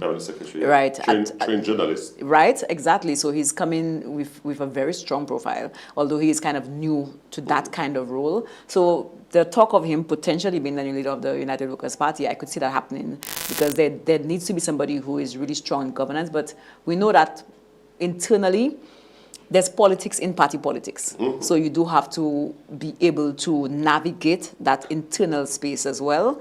And if you are going to be leader, it's not just about having a really good profile, having the knowledge, but it's also about playing the game internally as well as in your community. So we'll see how that plays out afterwards. Because even within there might be other persons who are seasoned, they say, but you're just coming and you're a novice. Right? Why do you think that you want to be, and why not me? I mean, I've been there, I'm a 2-star general or 3-star general. Yes. So again, it's him being able to navigate all of that. So it's great to have a good profile, great to have the knowledge and to be acknowledged for that. But a party, like anything else, is a team. So you have to be able to build a strong team, and you have to be able to support each other. Like you mentioned, both candidates mentioned their leadership, because obviously as quote-unquote novices, they would need to lean on the people's opinion of their leaders, people's opinion of their party, to help them to have a strong showing. So that's important as well. And as you could see on the screen there, our roving reporters, they are moving from, we're trying to cover as many locations as possible, and they are moving there within the Castries area. We'll have the two, Josiah Bissett and Alvin Alexander. They've been there, and we have down south, and we shall be opening the phone lines in a bit. And of course, you could always call and tell us what is happening. You could send in video clippings so that we could see what is happening in your neck of the woods. The voter turnout, whether you have, how long you've been online, and what have you. And I said, no, persons have been online for 3 hours. They've been there from 6 o'clock and 9 o'clock. They're still there. I got confused with the online. I wasn't sure if you meant online or online. Oh, on the line? On the line to vote. Online. On the line to vote and online with us. Please stay online with Hot 7 TV. keep doing that. But also make sure, even if you're on the line, make sure you have data on your phone, right? Make sure you bring somebody with you could get a hotspot from, because, you don't want to just keep abreast of what's happening. And, send us your comments on the live as well on Facebook. Let us know what you think. Let us know what you're seeing, what you're experiencing. Just inform us as well. I haven't voted as yet, as you can see on my hands. I haven't voted either, so we're yes, we're going to go vote. So please let me know what's happening. Of course, let us know what's happening in different constituencies, so that we can inform people who are coming across to vote, of course. And talking about voting, Maria, of course, no electronic device will be allowed when you go in to vote. No cell phones, no smartwatches, nothing of that nature. Yep. I know right now that you have all kind of glasses and pen and whatnot.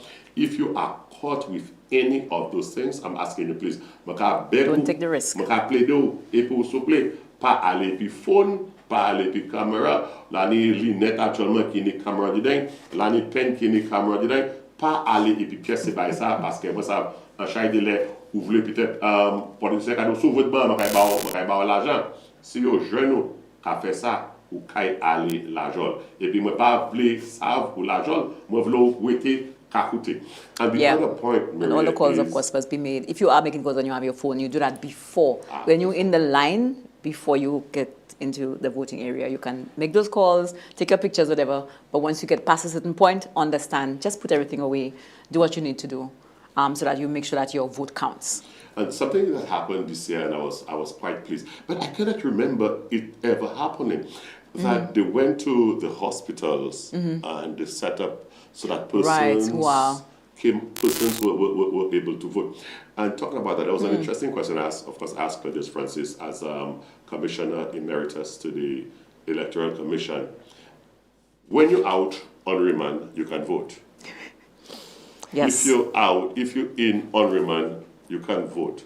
But however, there are no facilities for you to vote in there. Because they're not going to take you out to vote. Yeah. And of course, they're not going to bring ballot in there for you to vote. So yes, you have a right to vote because you're not incarcerated, but however, you are not able to vote because there isn't any system in place for you. Hopefully, come next election, that will happen. But, well, just a little shout out to racism, because we have to understand the roots of those kind of systems. Those systems are rooted in racist systems in countries like the US and the UK, where a lot of the people who are stopped, who are monitored, who are put in jail for minor infractions are people of color, black people. And then we have adopted these systems without recognizing what it's rooted in. So taking away the franchise of people who may not even be guilty of a crime, who may simply be, arrested or charged, but not proven guilty as yet.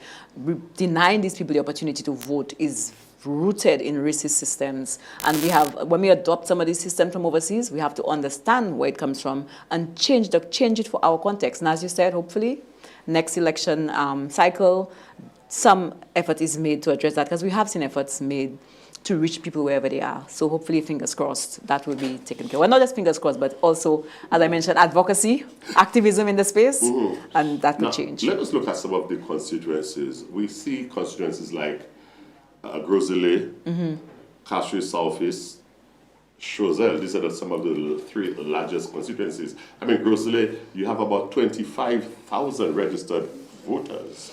What do you think of the size of the constituency and voters? And we've seen over the years, constituencies like Babono, Grosile, they are increasing, and Central Castries is decreasing, and Central Castries is the seat of government. Yeah. What's your take on that? Again, an issue that needs to be examined closely, and hopefully next cycle that's done. But people seem to, that raises the hackles of people once you mention those constituencies and potentially separating them.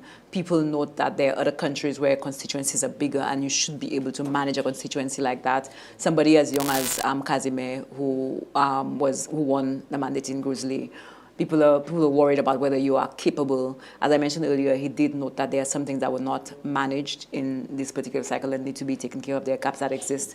But we have to balance between the capacity of a candidate to manage a constituency, and we know that especially now you are able to bring in assistance, you're able to, adjust according to the size of your constituency. But Grosile has grown to being the behemoth in St. Lucia, and changes obviously have to be made because that's where the seat of the tourism industry, apart from Soufrière, the seat of the tourism industry, where a lot of people are located, are moving to because of work, because of tourism, because of the schedules that we have. When you're working in a hotel and you leave work at whatever time in the night, you have to get up to be there 7 o'clock in the morning.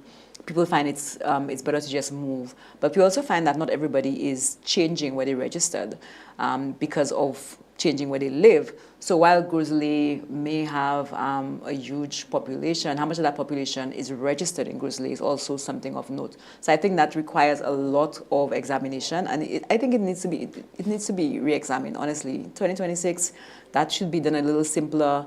I know that our census, based on the last census, there were complaints that people are not interested in being part of the census. People are refusing to participate. So we have to find a different way to count people, a different way to count people's participation and contribution.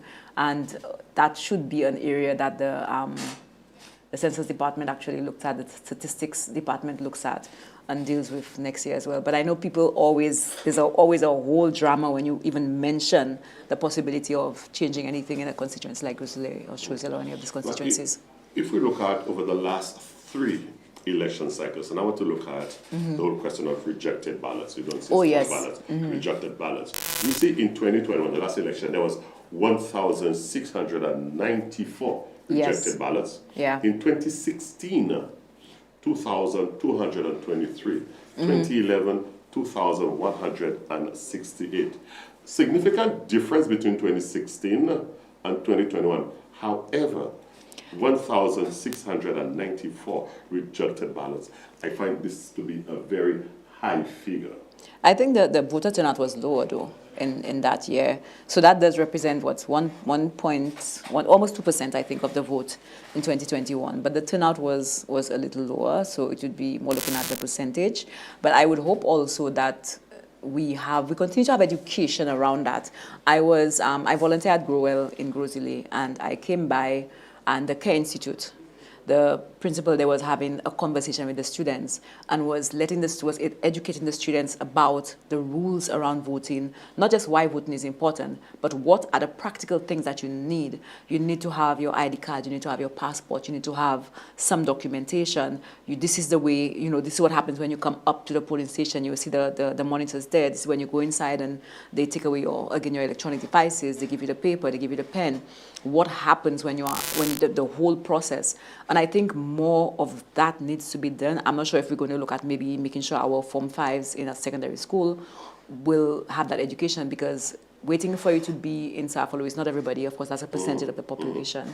So how do you ensure young people are aware of how to vote and also the importance of casting their vote? So that just a very simple issue of putting your X where it matters, how is that linked as well to our literacy? We know we have issues with literacy as well. Ti bien koyol le moun ka ale vote epi se balot la yo rejecte. Nou ka wè la ni an bwa kantito. De 2011 la teni 2,868 rejecte.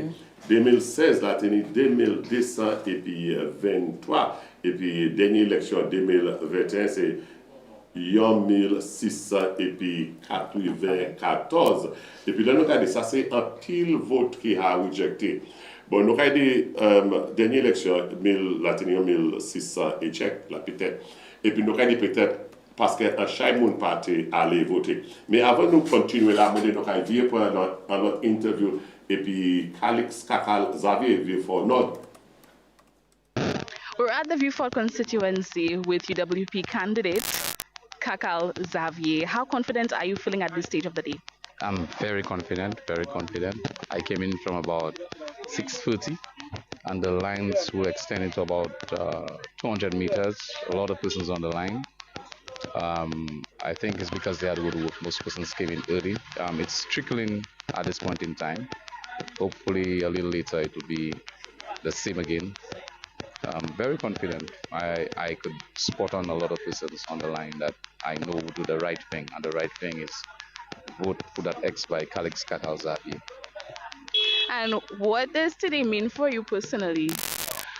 I look at today as a day of liberation, a day of emancipation for the people of Beaufort North and also St. Lucia. I look at myself as a member of the constituency who has suffered the very same atrocities that was leveled against them by this administration, and I wanted to create effective change. So that is why I went up for elective politics. And I am very, very pleased as to the level of embracement that I've gotten from the constituency. And if you do win this election, what would be your key priorities or key issues to target in this constituency? Well, I don't want to use the term if I win. I've already won the seat. I've already won the people. I've already won the traction as to how any administration will go about treating Beaufort North the next time, because I highlighted almost every neglect for the past 40 years in Beaufort North. And it's not because it's a sure, it has always been a sure sit for the SLP for them to think that it's a free ride again at any given election. So I don't want to say that if I believe that I've already won. And what message do you want to leave for the constituents of Beaufort North? Okay, Beaufort North, today is election day, and I am hoping that you all do the right thing. You all have already seen for the past couple of election cycles, rep upon rep coming in, and there is not much change in Beaufort North. And I am coming in fresh with fresh ideas. I just want persons to accept and let's move forward. It's about the constituents. It's not about me. It's not about any other individual. Yeah, so it's about us coming together and making Beaufort North a better place for everybody. Well, thank you, Mr. Xavier.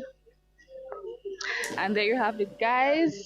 We will give you an update on what's happening in the Beaufort North and South constituencies. We'll get back to you soon. Bienvenue pour l'élection centrale et puis nous avons écouté juste l'interview là et puis Calix Kakal Xavier et puis Kakal de un pile confiance. Il dit que ça et puis Kakal un pile confiance. Bon, tous les départements à nous yo kay tout candidat yo kay ma personne quoi j'ai à part et puis all the candidates are saying yes, we're going to win. We but won. We know that is never the case. There will be eventually there will be a winner. And again, the point that Kakal was making, and we want to reiterate that point, is the long waiting, voter turnout. Every voter turnout, early morning, first half of the day, early turnout. So therefore, people, we are urging you that when you go, please exercise caution, be patient, and if you are on the line, do not leave. So have fait temps, où il va sur le là, waiting là, make somebody with your space. Bon. But yeah, I do note as well that he spoke about, atrocities is a very strong word to use, but there's been a lot of talk about nepotism, about fear of speaking out with the current administration. And of course, the current administration has also made allegations of the previous administration of favoritism, etc. So I think the current administration has worked very hard to not, well, in my view, I don't know, not focus too much on the negatives in that sense, but the EWP has focused strongly on what they say is, there's a fear amongst the Asians of speaking out.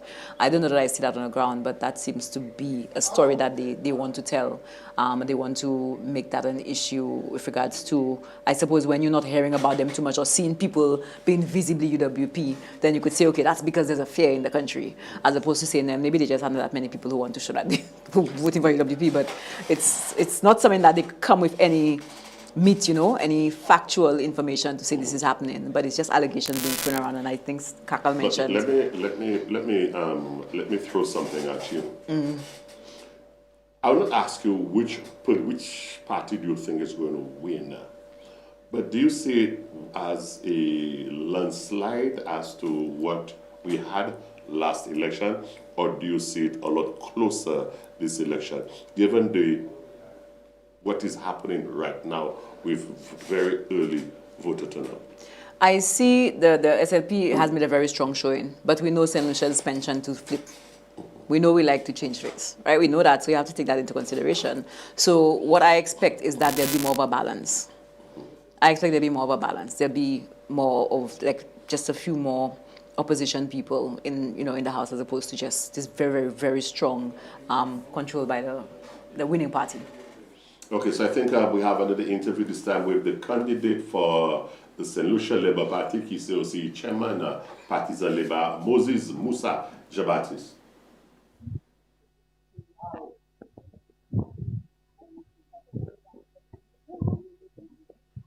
We're with SLP candidate and former MP for Vieux-Fort North, Moses Baptiste.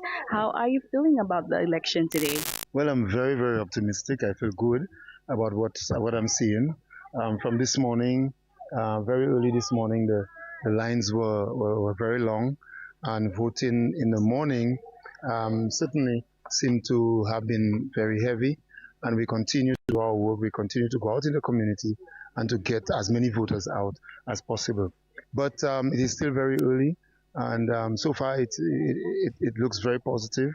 But we are not taking anything for granted. We still have most of the day left, and we are not taking anything for granted. We are going out there and pulling out as many of our supporters as we can.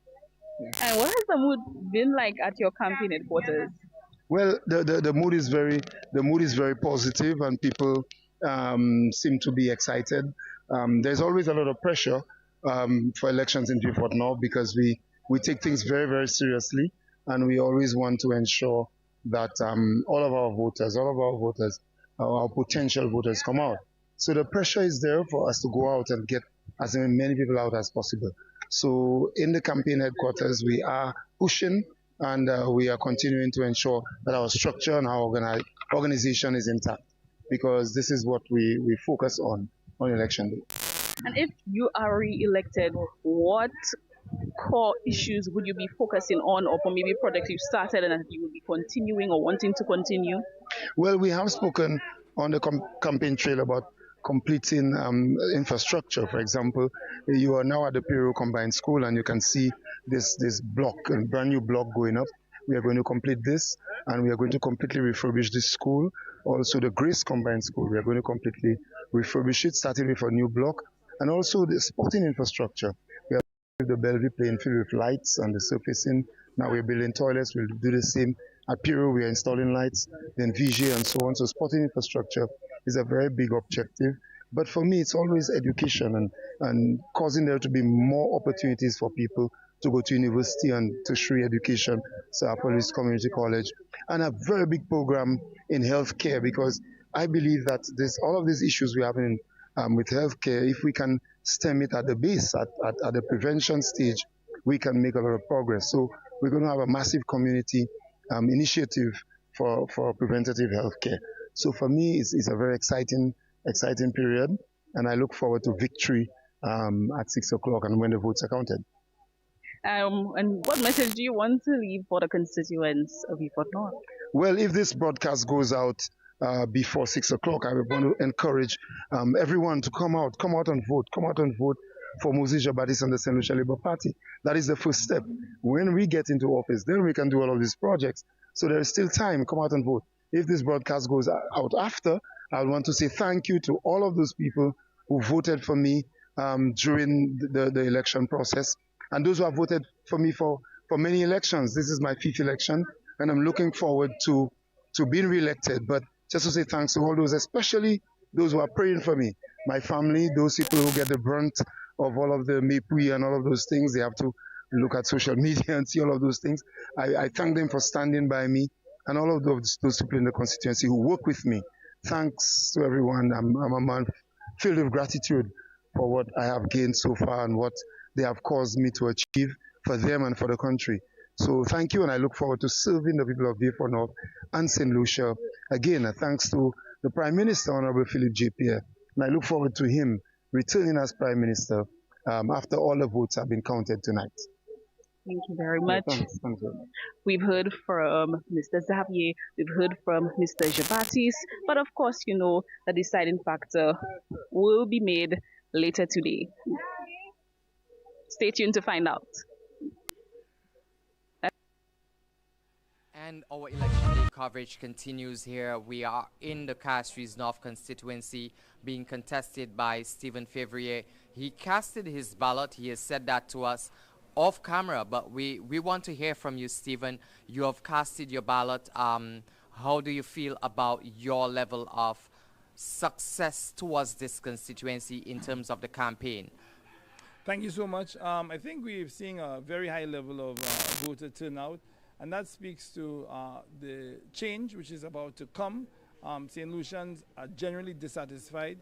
In Castries North, they're dissatisfied with the level of performance of Stephen speaking, and I think they're speaking with their feet and going to the polls in large numbers to demonstrate their frustration and to seek a new path forward with Stephen Fevrier and the United Workers' Party.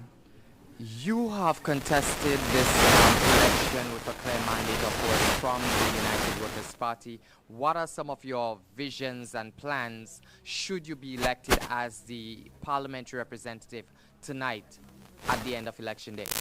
So we have the 7 for 7 plan. We have the 7 SOS, which is about healthcare. It's about reducing the cost of living, reducing crime. And I have a very strong program for housing development, for social services, as well as for sports and business development in the community. Of course, there are quite a number of areas which have been neglected, and my mandate will be focused on delivering for people who've been neglected and delivering for the constituency. The people have been very clear in their conversations with me that not sufficient time has been given to them. They are not seeing the MP, and they're not getting the services which they not only require but are demanding. Your first 100 days in office, what could Castries North envision should you be elected as the parliamentary representative as opposed to any other contenders in the race? And how do you feel about the fact that there are 3 independent candidates contesting this seat versus you who have the backing of a political party? So the first 100 days, we're going to focus on implementing my program, which is outlined in my manifesto. You could get it at stephenfevrier.com. And we want to start looking at the interests of people. People have been hurt by the cost of living. We want to ensure that the cost of living is reduced so people have more access to funds, so they could have a more comfortable life. We want to ensure that the working people of this country have access to housing. Many people have been saying to me that, particularly the young people, that they don't have sufficient opportunities for affordable housing. But we have so many interesting and important priorities in sports, in healthcare, in housing, in youth development, for youth entrepreneurship that we're going to start working on immediately. But of course, my desire is to serve the people of this constituency with honor, integrity, and give of myself the best. Thank you so very much. Of course, there you heard it from the candidate of the United Workers' Party in the Castries North constituency. Alvin Alexander, this is Hot 7 TV. Continue to stay connected for more election coverage. We're out and roving. Of course, stay here with us. Okay, merci appeal, Alvin Alexander. Thank you, Alvin Alexander. Roving reporter there, as he was speaking with Stephen Fevrier there. You deputy candidate for Castries North. Talking about the candidates, during the campaign, we saw a number of persons that were, I don't want to say key, but a number of high profile, for want of a better word, members of the United Workers' Party. They've deflected, and they now with the St. Lucia Labour Party. Just to mention a few, we have Edmund Estefan, who was a member of parliament. We also have Andy Daniel, who was a speaker of the House, although they said they went to support their brother. And the most recent we had was Champagne, and Champagne was on the platform of the Prime Minister. Do you think those persons have any serious political capital coming over? What's your take on their deflection? Do you think there's something that is internal within the United Workers' Party, or you think there was some external factors which caused them to do what they did? I would say, from my perspective, that it would be both, because I don't think enough was said, in my opinion, on principle, where did they stand on principle in terms of the reasons why they defected. But yes, I do feel they have a lot of political cachet. They do, and that has undermined the party to some extent. But I wish there was just a little more robust, serious conversation about why the defections happen. But they have happened, and I think the United Workers' Party needs to really take a strong look at what's happening internally. I mean, I'm not internal in the party, in any of the parties, right? So it's always interesting to see what's happening there.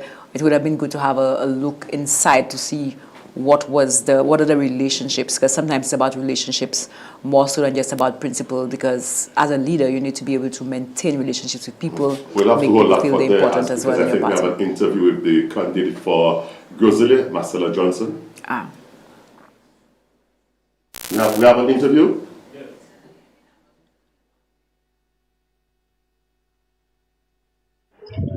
Okay. You're not here when it's beautiful. So today is the special day, election day. How are you feeling this morning? Oh, I feel excited and very optimistic. The voters have turned out in large numbers. And as I go by through the crowds, I could feel the love, the energy in the air. So people are ready for change, and change is imminent. Okay. Daniel, talk to us about the whole campaign, especially how it was like, especially in your first time actually going up for election. What was the campaign season like? The campaign season for me was very enjoyable because for me, I love people. I've worked with people all my life as a banker. I spent 25 years in the bank dealing with persons. I also have my own business where I deal with people.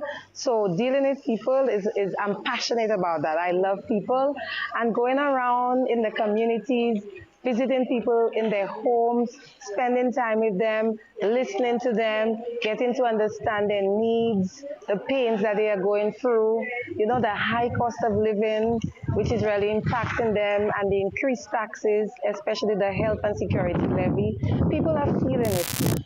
We are in a crisis. The crime situation, which is high and out of control. When I go to the funerals, mothers are grieving, and every day you hear about another crime situation. And, it's our children that are being killed by the guns that are entering the country. These could be our mothers, our fathers. So persons are really concerned about their safety and security, and nothing is being done. So the cry out there is really a cry for change, for a government that will be able to listen to the people, act and deliver. And that is what the United Workers' Party is coming in to do, to be able to deliver to the people, deliver for the people. Okay, so lastly, let's talk about if you do get elected for representative of Grizzly, what would be some of your plans for the constituents? The people are coming out in large numbers, and the people have the vote. It's their voice. And the people are going to come out and let St. Lucians know, let the world know that they are ready for change. That is what I'm feeling out there. That is what I'm seeing out there. Victory is imminent. And the plans that we have in motion with the people, consulting with the people, we have a lot of plans. First of all, we have to work on our road infrastructure. That Rodney Bay Highway, which was neglected, that has to be worked on, because persons are having to spend too much time in traffic, day in, day out, losing family time, losing revenue, because when you spend time in traffic, that's your fuel that's going, and it's the stress it creates. For 4.5 years, this highway just stayed empty, and all because of wastage and the government not wanting to continue something that was good by the previous party. This has to stop in our country. And we have persons in the community where they have been impacted by flooding for years. Persons through Monnier, Bois, the Corinth Marisol area. You have this river that needs attention. These are some of the things that I'll be looking into, and especially our youth. Our youth are crying out. There are no opportunities for them. We are right here in the Sports Academy. And if you look behind me and look at this auditorium, you can see how much equipment they need and how much help the school needs, just by looking at the auditorium. So we could see that our youth, we need to invest in the youth. And this academy here is one where it's the first of its kind in St. Lucia, where you have a dormitory. We have no other school like that in St. Lucia, where the children can live and learn in an environment. So we need to nurture our youth so that they can do well. When our youth do well, then the country does well. Because the youth are the now and they are also our future. Thank you very much for this Reporter Live interview. We want to again thank our roving reporters. They're doing an excellent job. That they're bringing it in live and living color. And again, in Grosley, large voter turnout. We heard Kenson mention it, and now we heard Marcella mention it. And the United Workers' Party candidates tend to feel that because you have a very large voter turnout thus far, it's in their favor.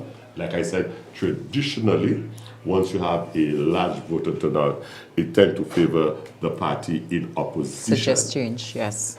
Suggest change. But interestingly, both Marcella and Kenson Kazame had really strong interviews.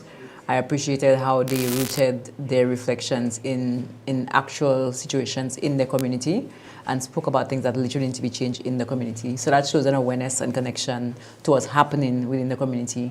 But whether people believe you are able to create change, not just you as a candidate, but you as a part of a party structure, a part of a government structure, remains to be seen. But I appreciate how they both seem to be connected to what's happening in their constituency. But Kenson, or Baby, as people have been saying, has seemed to have a very, very, very good following in the community, very good opinion of him in the constituency as well. He's somebody, I live in the Grizzly area currently, and I don't think just this election cycle, but he's somebody who's always seen in the community, always connected. The question is it a little too late? That there are a number of things that he said.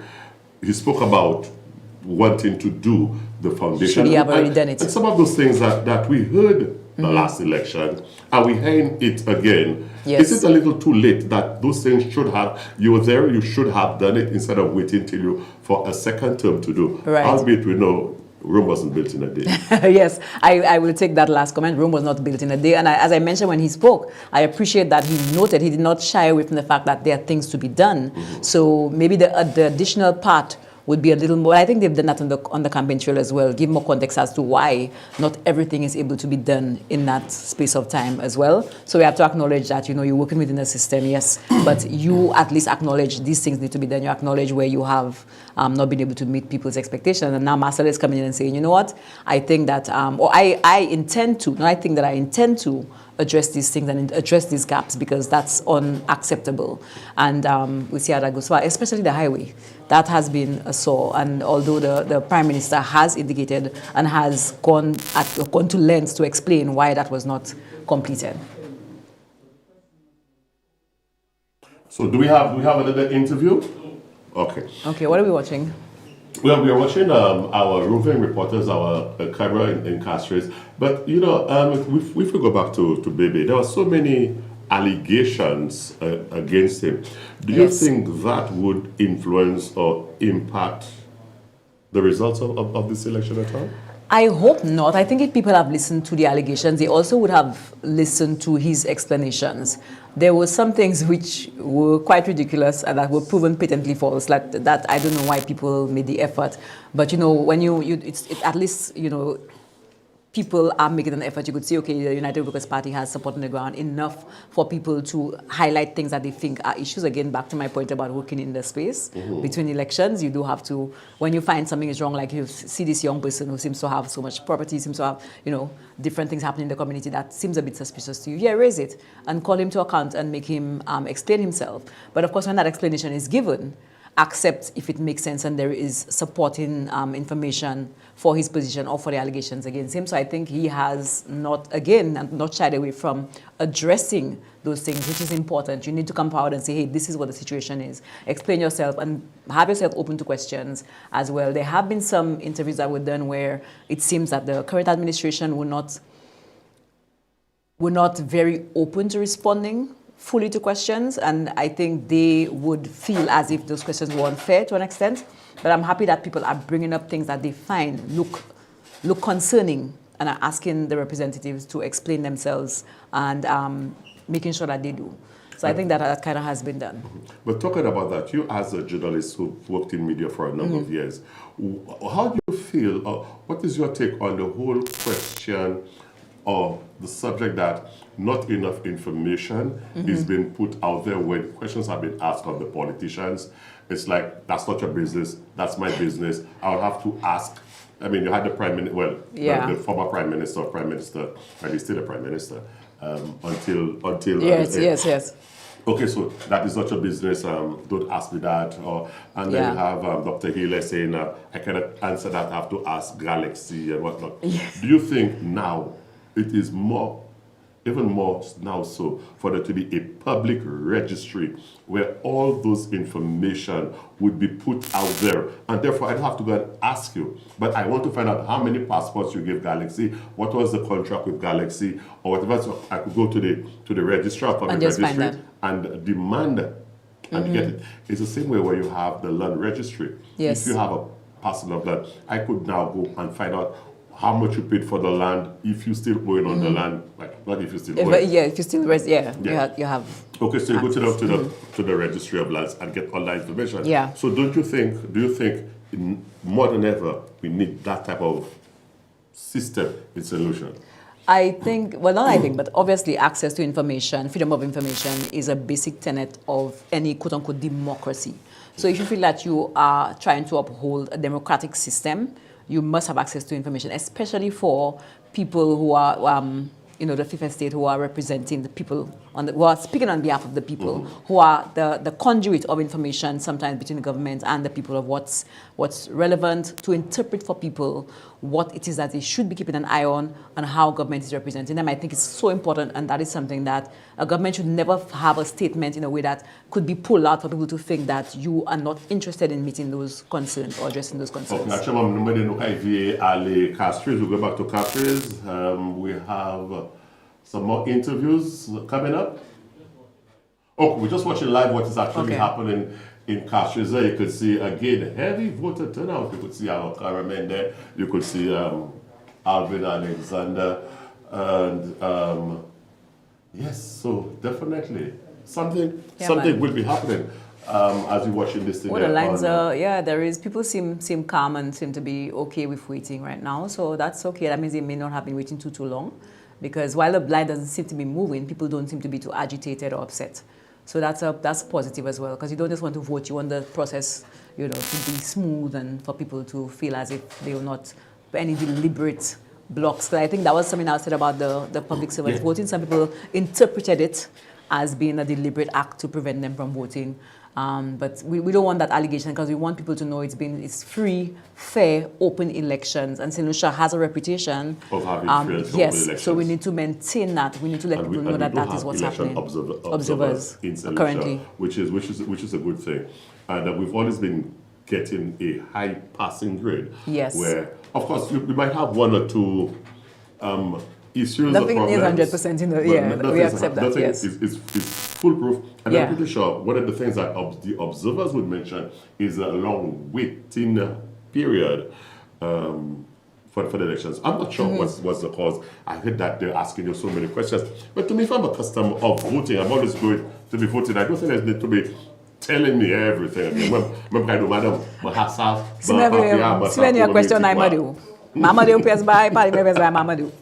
But again, maybe it's that extra effort to ensure that there are not too many spoiled ballots. Maybe it's that extra effort to ensure that there is that the elections are free and fair, and that people who are voting are registered to vote, that there will not be any allegations of people voting who are not supposed to be voting. So I appreciate that the rigor. I appreciate the rigor, if that's what is keeping the lines long.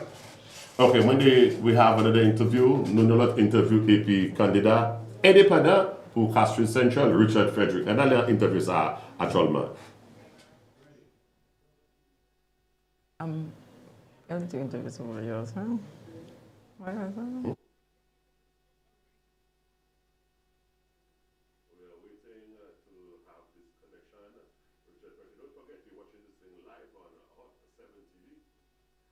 Flow Channel 117, or for those of us who live pleasantly, and also the mobile app, and also Caribbean TV on our Facebook page.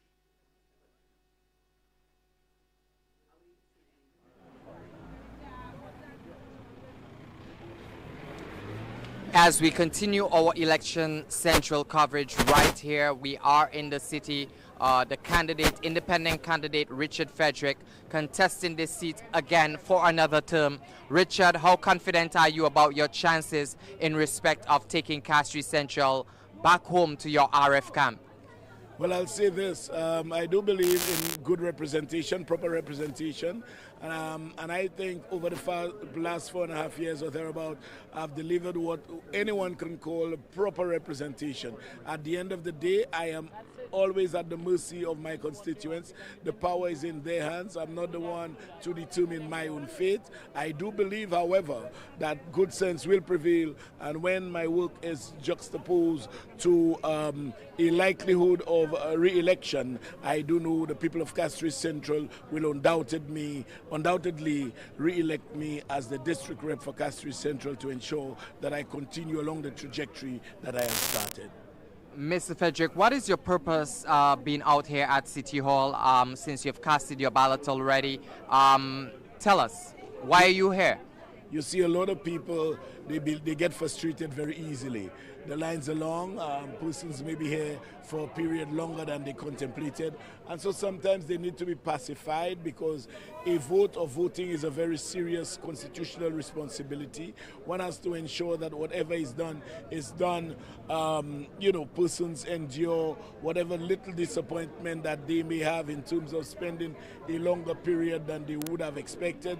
And so I just want to let them know I take comfort in remaining there, because discharging that constitutional right is of utmost seriousness, and therefore, you can spend a little time in ensuring that the trajectory of the government is continued and the right policies are rolled out for the benefit of our country. The country has been very critical about the possibility of independence forming part of the government structure. We have seen a campaign both by the St. Lucia Labour Party and the United Workers' Party. You have run an independent campaign. Would you join the next party which forms the next government? How do you feel about that possibility, whether it shifts red or yellow? Where would you take the people's vote? I could tell you this for certain: I will never ever have anything to do with the likes of Alan Shastney, Guy Joseph, and the current contingent of men that call themselves the United Workers' Party. The United Workers' Party was once a formidable party. An opposition party is supposed to be a government in waiting. At the time when Sir John was at the helm of the party, one would have considered it a good party.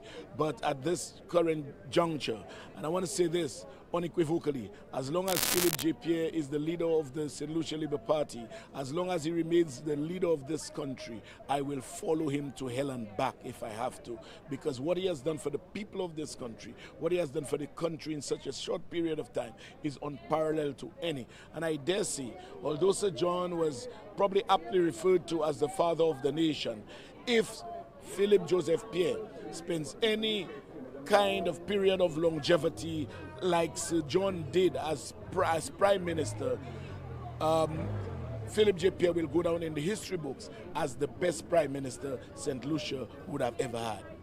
We see the presence of independent candidate Stanley Felix here in this constituency as well. Are you threatened in any way at his presence coming up against you? No. Goliath is never threatened by the presence of a mouse. Thank you so very much. We're also speaking to a constituent who has casted his ballot already. Sir, you've come out early enough to cast your ballot. You've been through the lines. We know it's long. How do you feel having exercised your franchise in today's political process? Oh, I feel very proud. I feel good. I think that is something that, all citizens should do. Take it lightly. I think the power is in our hands to elect the government we deem the right one to chat the cost of St. Lucia forward. So I feel good. I feel real good about it. What are some policy decisions that you're looking forward to and based on your vote, align yourself to in respect of work to be done in this country going forward into the next 5-year term of government? Well, as a former teacher, I always think that the way out of poverty is through education. I think the government is on a good track. I want them to do more for education. The other thing that is dear to me as I get older, and my mom who is still alive, I think healthcare is very important to me. And then again, I think the current government is on a good path, creating universal healthcare, and we wanted to go further and do more along those lines. So there are many other things, but education, healthcare, and the youth economy, I think that's a great initiative to stimulate the young people, to give them an avenue to do things in this digital world. I think there are multiple opportunities. So the government helping young people to get started, I think, is a very, very good initiative. And then things like that, I hope to continue. And there are many other things that probably can't come to mind right now. I would like to come. But I must say that I think, taking the last 10 years as a barometer, that this current government is on a better course that benefits St. Lucia as a whole and not a selected few. Thank you so much. And of course, as it is, you have voted already. What would you like to say to other nationals who might still be thinking about whether they should come out and exercise the right of the franchise today? I think they should, because, like, you know, it's a right afforded all citizens. I mean, not too long ago, probably when my mother was born, you know, her mother couldn't vote. Her mother, because then it was the plantation, the people who own the plantation and whole own businesses and had some level of wealth were the ones voting. So we shouldn't, though we never had a racial divide, but we had an economic divide in St. Lucia like the early 30s and prior to that. So we have to take it seriously. We cannot just, you know, get frustrated because the line is too long. Because if it was a party we are going to get in, we'd stay on the line longer than that. And it affects us. It affects our children, education, healthcare, job opportunities. It directly affects us as citizens of this country. So we must take the opportunity to play a part in selecting the government which we deem better or appropriate to chart the course for us going forward. Thank you so very much. And of course, listeners, viewers, you are hearing it live first on Hot 7 TV and Hot FM Communications Limited. Of course, the lines are long. We're here in Castries Central. We're standing by because it's very possible that we speak with the man Stanley Felix, independent candidate contesting this constituency as well. So on behalf of my production team, I'm going to send you back for a quick break.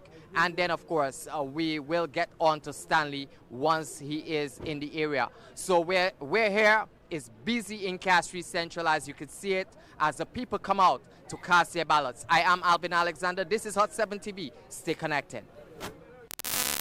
Thank you. Thank you very much, Alvin Alexander, as I brought you interviews there with Richard Frederick, and you could see persons there at the City Hall, the Town Hall City Hall, as they prepared to cast the ballots, and you also had interview with another individual. And Richard was speaking strongly, and persons were asking about, well, he was asked the question, if you have a situation where you had to make a decision, say an 8-8, and you had to make a decision. And he says, once the likes of Alan and Guy is there as a UWP, he has nothing to do with UWP. He says once Philippe remains at the helm, he's going to follow him to hell and back. Very, very, very, very strong. I'm not going to say powerful, but very strong statements. It shows his level of commitment and his level of resentment. If I was interviewing, I probably would have asked, if you have somebody else comes at the helm of Yes. the United Workers' Party, would you make a comeback? You're right. Yeah. As you said, I wouldn't say not necessarily powerful, but very committed, and it says a lot about leadership, whether you're able to generate that kind of energy and support, or whether you are able to generate that kind of animosity. So I'm not sure whether it's a leader of one party or the other, or sometimes there are other things happening that, is motivating people. But that very, very strong endorsement, and it's I don't know how it could shift people, because it suggests your personal motives that go beyond what a leader is offering to the community, what their plans are, what the manifesto says. That just sounds like you just for that person regardless, or against that person regardless. So it's good to hear that there are people, it's good to know where people's minds are, right? To know that there are people who will vote for a person, a party, regardless. But it's better, I think, to root your support in actual activities that are planned for the country, in actual events that have happened in the past, so that you could show why is it that I feel that way, so other people could support or otherwise, or have an argument, because just to say I'm just for this person regardless, that's great that you for this person regardless, but let us know why, so we can maybe say, you know what, that makes sense, I can be on board with that, I hadn't thought about that particular perspective. That is something I could give. Okay, I'm against this person because they have not done anything, because they did X, Y, Z in the past, because they have not spoken to a particular issue that I hold dear to my heart, because they have spoken to this issue, but I don't see the work on this issue from them. So give us something that we can go with, not just really strong emotion, which is great, but it's not really helpful in shifting people, which is what you want to do. The question again would be, or two questions rather.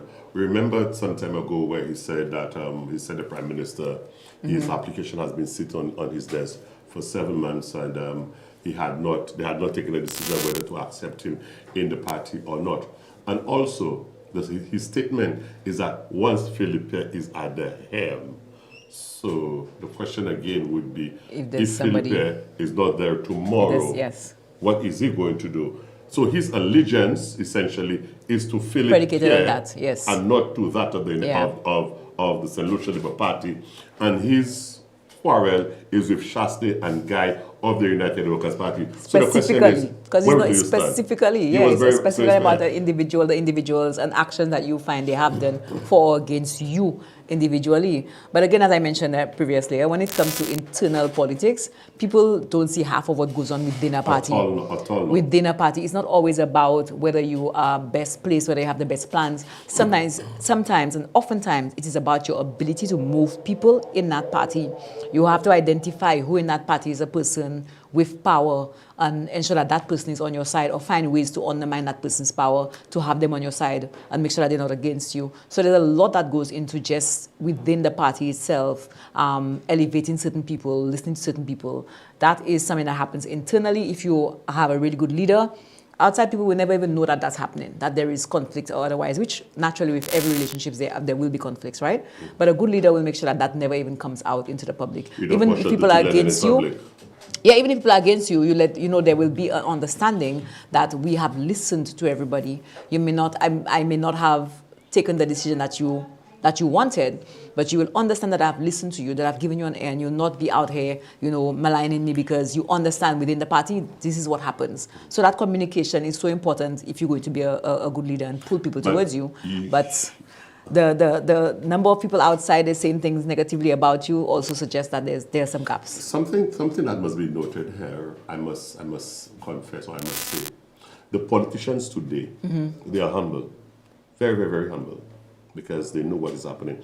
And somebody gave a comment here. A person said, all politicians are nervous today. The people have the power today. So we just have to wait for the results. People can change their minds in the booths. And that is so true. The politicians are aware that, hey, you know what? Today is about the people and not me, because I have one vote. But the 5,000 or 10,000 people there, collectively, their one votes add together can either put me in or put me out. Ultimately, so you see the humility Yeah. in the politicians today. Ultimately, and that's what it's about. tomorrow, the arrogance comes out. People tend to say Because they're there. It is. Like Flint. People want to say it is confidence, but some of them the arrogance would come out and it's me and my and it's. They've removed the team and it's all about I did this and I. I mean, but it's. I think it's a balance because, like we've been seeing, right? People are putting forward how they are connected to community, how they listen to the community, what they have. Because I mean, you don't expect to see Philip JP in Viewport South, right? Necessarily every day. Mm-hmm. But so you have to look at yourself in your community and say, I am here. This is how I am connected to the community and the people. But you also have to place yourself nationally and within your party and show how your party is concerned about the people and I'm working for the people. So it's that balance that you have to show your personal achievements, your personal connections, but also put it back to, I know my connection is to the people, listening to the people, not just me being a great leader because I know all the things, I know of everything to do, I have all this experience. You have to always bring it back to because I have listened to the people, because I am working for the people.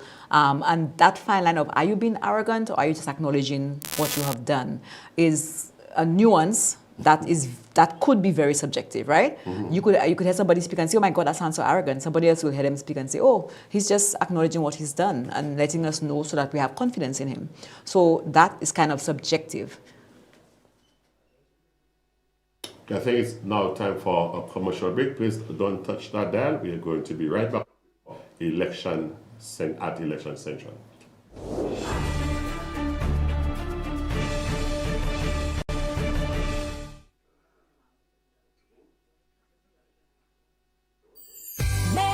For Christmas from BOSL. Will you marry me?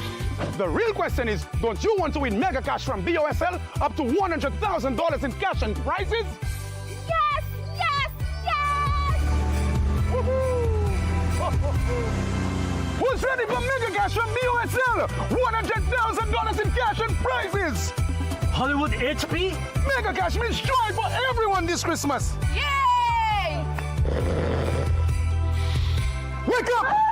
You can win mega cash with BOSL this Christmas! Don't worry, there is enough mega cash for all of us! $80,000 in cash and $20,000 in prizes!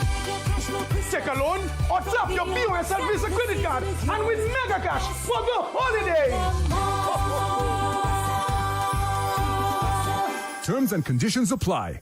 Now you can take Hot FM, Kiss FM, and Hot 7 TV with you wherever you go. Whether you're in St. Lucia or exploring our four corners of the globe. Our record-breaking app has already been downloaded over 500,000 times on Google Play and the Apple App Store. To bring you the best in HD sound, we've relaunched a brand new app. Get it for free in the App Store by simply searching Caribbean Hot FM HD. Listen to us in real time, anywhere, any place, anytime. We've added so many cool new features, like our live in-studio option, where you can see your favorite announcers and DJs at work. So download the app today. It's free. Spread the news. St. Lucia is now in HD around the world on the Hot FM app. Don't miss out. Join the fun and stay connected. Did you know that while you're busy with your day, important news is breaking all around you? From politics to weather updates, community stories, and breaking news. Hot 7 TV keeps you informed with news every hour on the hour. Don't wait to hear it secondhand. Stay ahead. Stay informed with Hot 7 TV St. Lucia. News notes on the hour. Wherever you are, catch Hot 7 TV St. Lucia's news every hour on the air on our mobile app. Now you can take Hot FM, Kiss FM, and Hot 7 TV with you wherever you go. Whether you're in St. Lucia or exploring our four corners of the globe. Our record-breaking app has already been downloaded over 500,000 times on Google Play and the Apple App Store. To bring you the best in HD sound, we've relaunched a brand new app. Get it for free in the App Store by simply searching Caribbean Hot FM HD. Listen to us in real time, anywhere, any place, anytime. We've added so many cool new features, like our live in-studio option, where you can see your favorite announcers and DJs at work. So download the app today. It's free. Spread the news. St. Lucia is now in HD around the world on the Hot FM app. Don't miss out. Join the fun and stay connected. Did you know that while you're busy with your day, important news is breaking all around you? From politics to weather updates, community stories, and breaking news. Hot 7 TV keeps you informed with news every hour on the hour. Don't wait to hear it secondhand. Stay ahead. Stay informed with Hot 7 TV St. Lucia. News notes on the hour. Stay updated wherever you are. Catch Hot 7 TV St. Lucia's news every hour on the air, on our mobile app, and on our website. Looking for the best way to advertise? Stop searching. Hot 7 TV gives you more reach, more impact, and more value. Get your business in front of the right audience and watch your sales soar. Don't miss out. Call 452-6040 today and take advantage of our exclusive advertising packages. Hot 7 TV. Smart advertising. Now you can take Hot FM, Kiss FM, and Hot 7 TV with you wherever you go. Whether you're in St. Lucia or exploring our four corners of the globe. Our record for smart businesses. Now you can take Hot FM, Kiss FM, and Hot 7 TV with you wherever you go. Whether you're in St. Lucia or exploring our four corners of the globe. Our record-breaking app has already been downloaded over 500,000 times on Google Play and the Apple App Store. To bring you the best in HD sound, we've relaunched a brand new app. Get it for free in the App Store by simply searching Caribbean Hot FM HD. Listen to us in real time anywhere, any place, anytime. We've added so many cool new features like our live in-studio option where you can see your favorite announcers and DJs at work. So download the app today. It's free. Spread the news. St. Lucia is now in HD around the world on the Hot FM app. Don't miss out. Join the fun and stay connected. Mega cash for Christmas from BOSL. Will you marry me? The real question is, don't you want to win mega cash from BOSL up to $100,000 in cash and prizes? Yes, yes, yes! Who's ready for mega cash from BOSL? $100,000 in cash and prizes! Hollywood HP? Mega cash means joy for everyone this Christmas! Yay! Wake up! You can win mega cash with BOSL this Christmas! Don't worry, there is enough mega cash for all of us! $80,000 in cash and $20,000 in prizes! Take a loan or tap your BOSL Visa credit card and win mega cash for the holidays! Terms and conditions apply.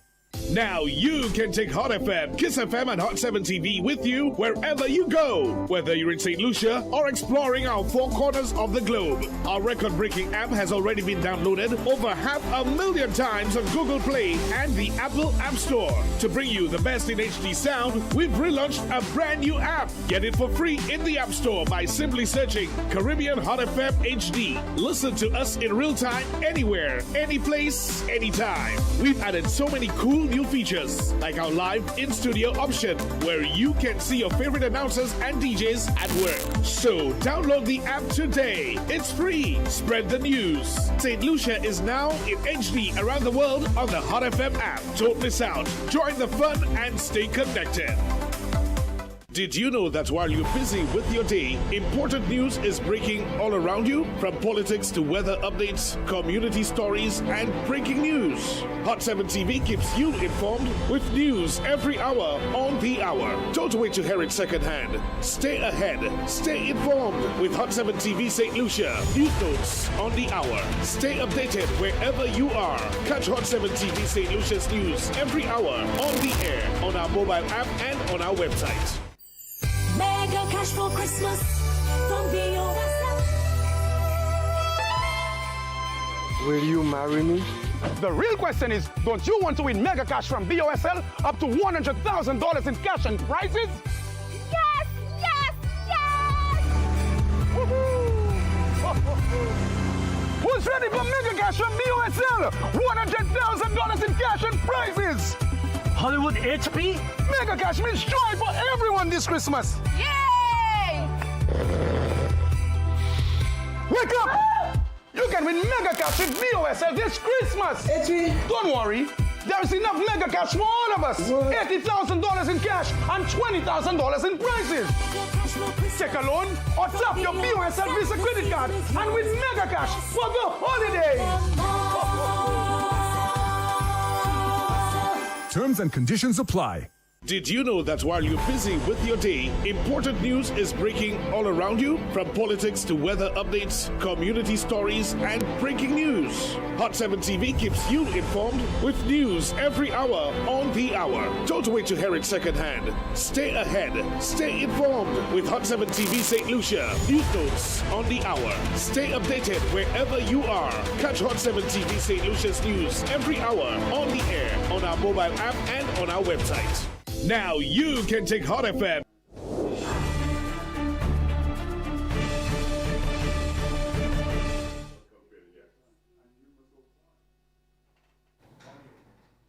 Thank you and welcome back to Election Central with me, Henix Joseph, as Mr. H, and also with colleague here, Maria Fontina. And I think, Maria, we go straight into an interview. I think we have on standby the independent Orange is the Flavor, Stanley Felix. Do we have that interview, guys?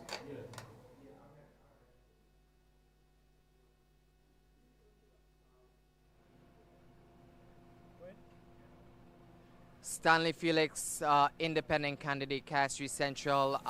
What do you feel about the voting process so far? And you've exercised your right to vote. What sort of message are you sending out today in respect to voting? Well, first of all, I think there seems to be a high level of disorganization regarding voting. Most of the polling divisions are experiencing things, minor issues that ought to have been rectified before. It is the first time that, as you would know, I have run 2 elections before, this one being the 3rd. And it's typical to have little issues, but simple issues are surfacing throughout all of the polling divisions. I think that ought to have been addressed before. Regarding the, what was the other part of the question? Okay, so regarding the voter turnout, what is your opinion on that? And are you seeing your base, coming out there in time to vote and joining the lines that we're seeing across the constituency? What have you been making of that, and how confident is your base in regards to the work that they're doing? Well, I am satisfied with the level of voting that I've seen this morning, especially in the E4 polling division, which is Apansey and Georgeville and New Village and Piatsgap. Most of the other polling divisions have recorded very heavy numbers this morning. I am satisfied. I am seeing a lot of the people who I've met throughout my campaign. I don't have much of a base because I'm an independent candidate, but I do have a lot of support from persons known and persons unknown. But as far as facial recognition, I've seen a lot of the people who I met along the campaign trail, and I'm very comfortable, very confident that I could possibly make history in Castries Central, in the sense that I am the only true independent candidate with no attachment to any of the major political parties. Should I be a first-time voter, what would be your message to me on a day like today where the electoral process is important? Any kind of word that you would give in terms of advice for persons that have not yet exercised that franchise for the first time? Well, basically, I mean, what I would advise is that you have to look at what the government has done and try to place yourself within the programs. And if you can't place yourself there, that means that basically that you were not really accounted for, or there's more work to be done. So one of the ways that you could ensure yourself of being represented properly is to cast your vote. In casting the ballot, a next government will be formed, of course, after today's election. As an independent candidate without a party base, if elected, would you align yourself to work with the next party forming the government of St. Louis expect in that regard? Have you made that decision as yet? No, I have not. The point of it all is that the people supported me as an independent candidate. And as I traversed the constituency throughout the campaign and speaking at different public meetings, I did answer that question. The support that I would have received would have come from the people, and I don't think that I'm at liberty to do whatever I want individually with that support. So I would naturally have to consult further with the people in terms of whether it is that I align myself to one party or the next. It's really showing respect. Thank you so very much, Stanley Felix, the candidate contesting the constituency of Castries Central as an independent. I am Alvin Alexander. Back to base as we bring you more election. Thank you very much, and welcome back to Election Central. Henix Joseph and Maria Fontenelle. Maria, Stanley again, a candidate, independent candidate. He's pretty confident, and he said that, noting that, interesting question that was asked: if he wins and forms under a new government is formed, is it going to be with any of the government? And he said, no, the people elected me, I'm independent. And he said that he is the only true independent candidate. But it's alleged that he's a flabo independent. What say you on that? Well, that's for the people who, what is it, the people who elected me, so that's for them to find out. Because that might come to public knowledge whether or not he actually wins his seat, because as time goes on, you see how people align themselves, you see what their comments are, because you can't be in opposition to the government without necessarily aligning yourself with the perspective of the opposition party.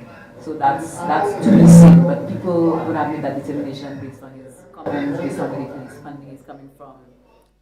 His comments may have been interpreted to align with a particular party, and the fact that you work as an SLP but you're an independent, I mean, that alone speaks volumes, right?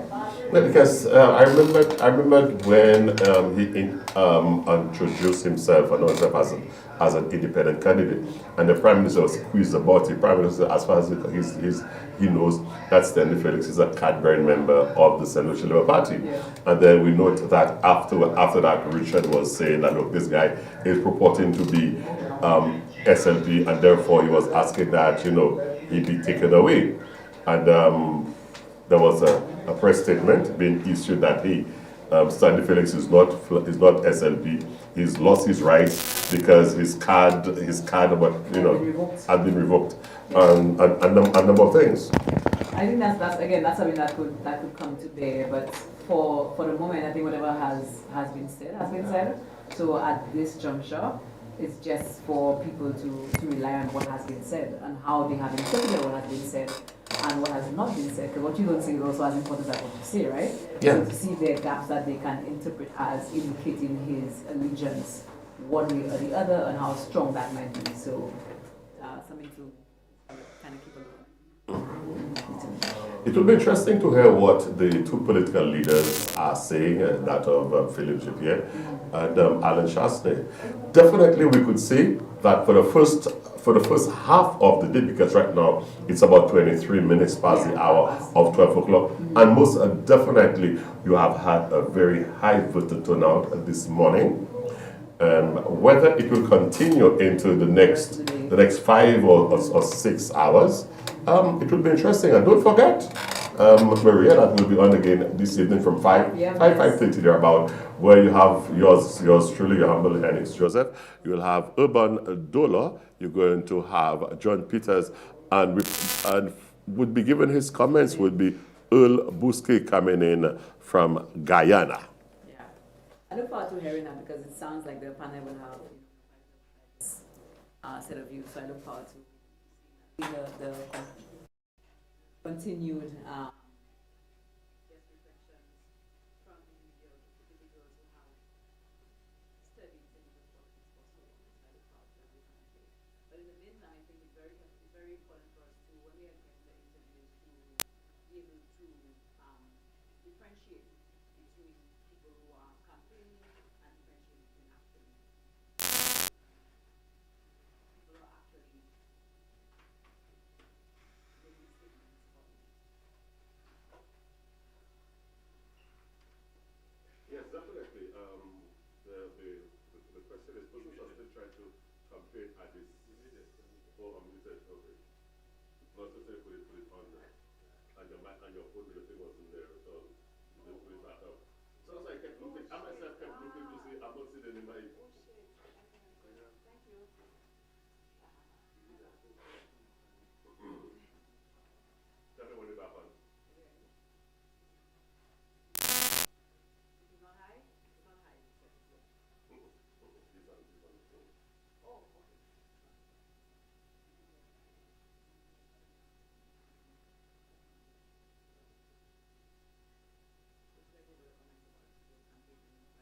Yes.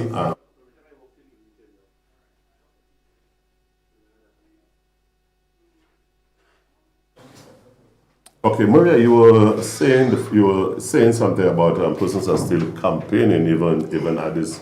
Yeah, and I think the education and sensitization needs to be done of the candidates as well when you're being interviewed, to be careful about what you are saying, because it's difficult for a journalist on the spot, to just pull the mic from you and say, hey, you should not be saying that, or to be seen to be disrespecting a candidate. But I think the candidates must be careful about when they've been interviewed, the statements that they're making, to not be seen to be campaigning on this last day. But Maria, if I'm the one controlling the mic, I'm the one asking you the questions, and I don't know, my type of interview, when I'm asking interviews, I'm the one asking the questions, not you. It's a fine line, what we've seen, especially on the global stage now, is this tendency to ignore sometimes what the reporter has asked you in preference of what it is you want to say, and you would say what you want to say regardless of what question you ask. Again, sometimes putting the reporter or the journalist in the position of having to either pull the mic away from you and being seen as, missing that interview and being disrespectful. Excuse me, but this is not what I'm asking you. Right. I'm asking you Yes. a particular question. Right. Because, yes, you might want to say what you think, what you want people to hear, but no, I am the one conducting the interview. I'm the one presenting the news. I'm the one preparing the news. So I have a responsibility to my audience, and I'm asking you, what do you think you're going to win the next election? No. Don't tell me, well, don't go to Lacroix and come back. No. Get to the point. Answer the question. So I think it's a space where the responsibility, can be fluid, and the reporters need to be able to establish that and be prepared for that, But as we go on, maybe we'll be able to, again, edit a little more creatively. And of course, let me just acknowledge some of the persons that are there on our Facebook page live, especially those in the diaspora. They're saying thank you they're wanting to thank us for bringing this to them, the coverage, the interviews, our chit-chat, our conversation and information given. And like I said earlier on, persons really do rely on what we say here, so that they could, you're sitting 10, 15,000 miles away, and you want to know, hey, I was in Lucia, même si moi l'Angleterre, moi Canada, moi n'a pas côté, donc la café fouette, mais on dit chaud parce que politique c'est ici chaud, et puis c'est Hot 7 TV côté bagaille, tout chaud. Oh, ça dit tout le monde c'est ici à nous. But I mean, I do want to acknowledge, yes, people in the diaspora who may not be able to vote. I have a lot of family in the diaspora as well, both the UK and the US, and they are well informed. They are involved, not just on election day, but they continue to be involved in St. Lucian politics, St. Lucian life. Once you're involved in St. Lucian life, you have interest in the community. You of course have an interest in the politics and on election day as well. So there are people who can't vote, and that's another gap, I think. People who are overseas being able to vote, how do we facilitate that in a context where we have so much being facilitated online? How can we address that gap without people having to pay money to literally come here? With the US having so many cancelled flights, so many issues because of a lack of personnel, sometimes even booking a flight to come here, you may not have been here in time to vote.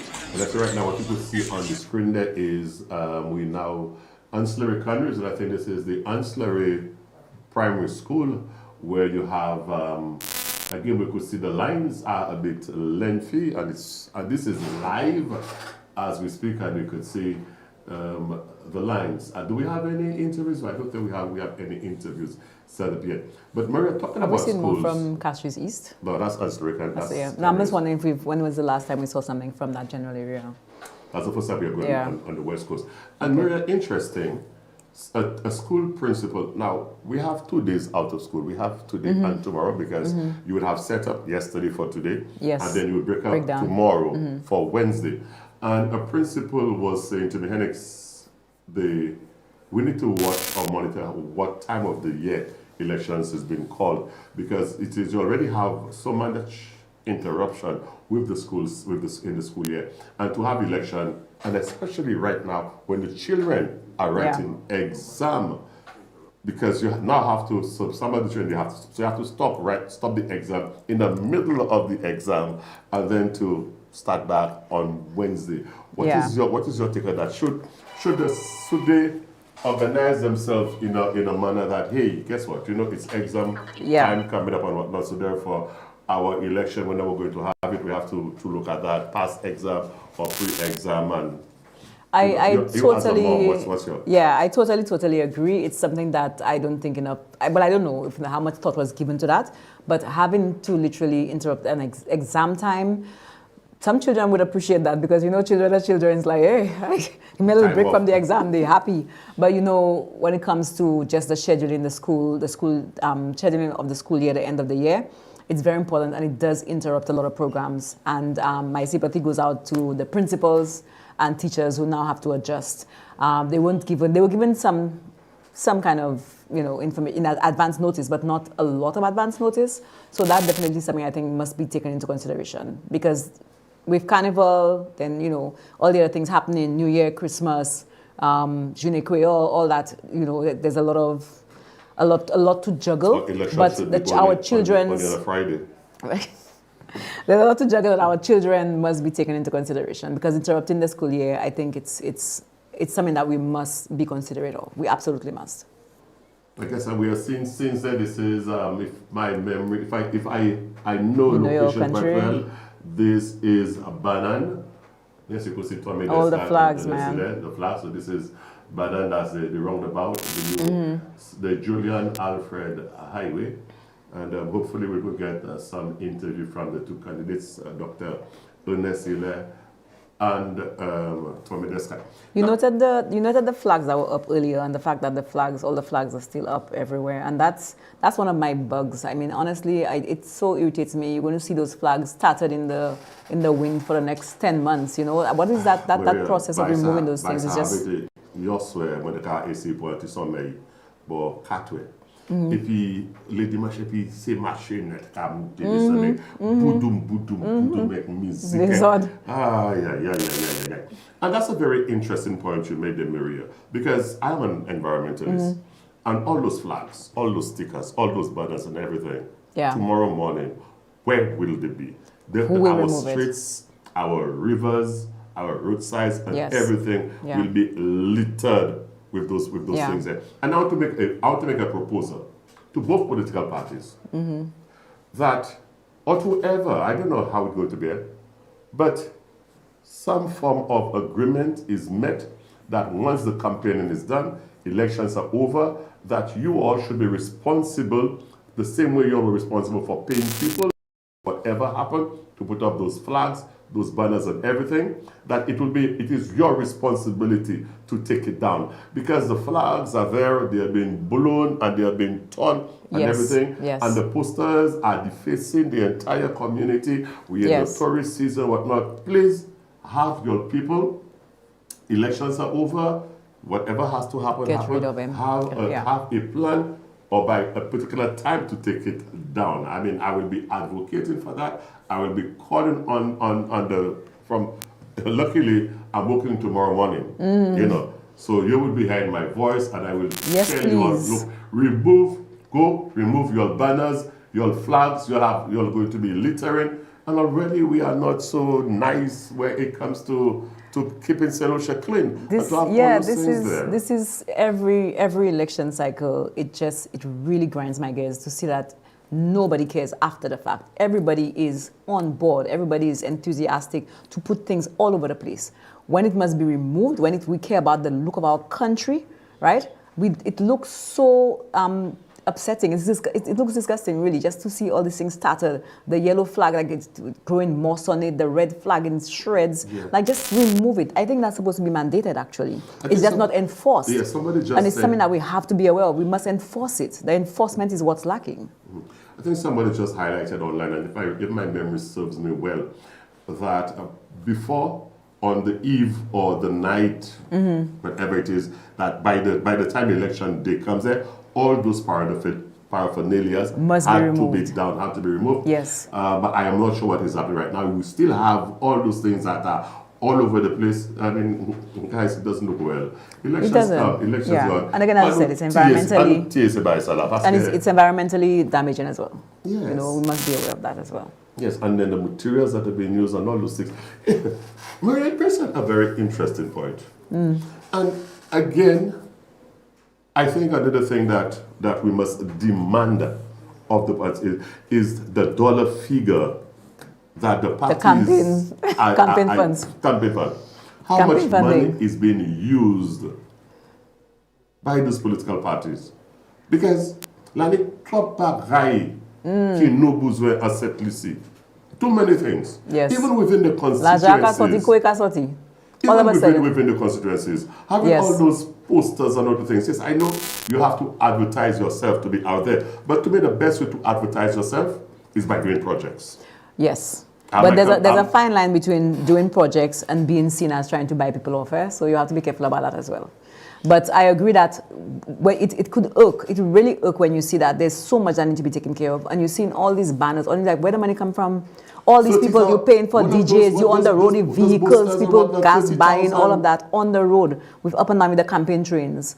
But the things that need to be taken care of in your community, you starving, your children starving. But some people also see it as an opportunity to make money. So they see the campaign as an opportunity for people to actually get that money spread in the country, because the guys in the motorbike, the people who are putting up the flags, money is being given out. The people who are selling the drinks, etc. along the way, money is being given out. But we also have to be very careful about that. Yes, we are getting money, the campaign funds are spreading, but still ultimately we have to be aware of being there's some kind of more transparency needed around that.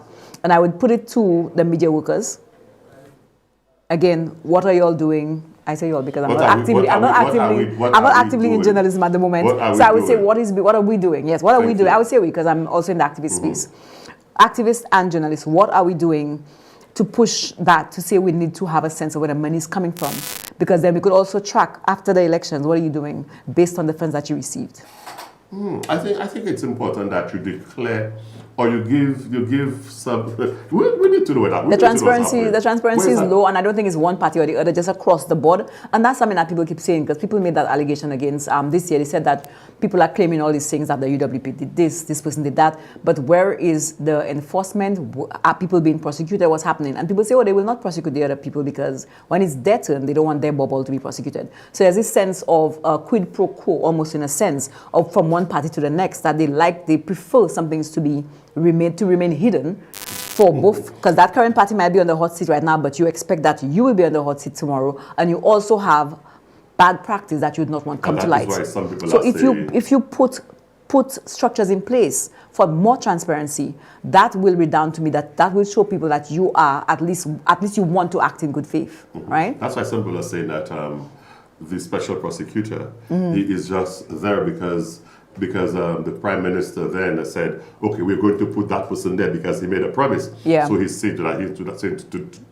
that promise. Yeah. But then, in essence, where is the action? Where is the action? Because hey. Yeah. But also again, there's limited. There are people on that side that have been accused as well. So if it changes hand, boy, I know I dip my hand in the cookie jar, and if things change hands, and then I am found guilty, the same person, the same law that I enacted is being used against me. But also noting that there's also supposed to be limited involvement of government in those processes.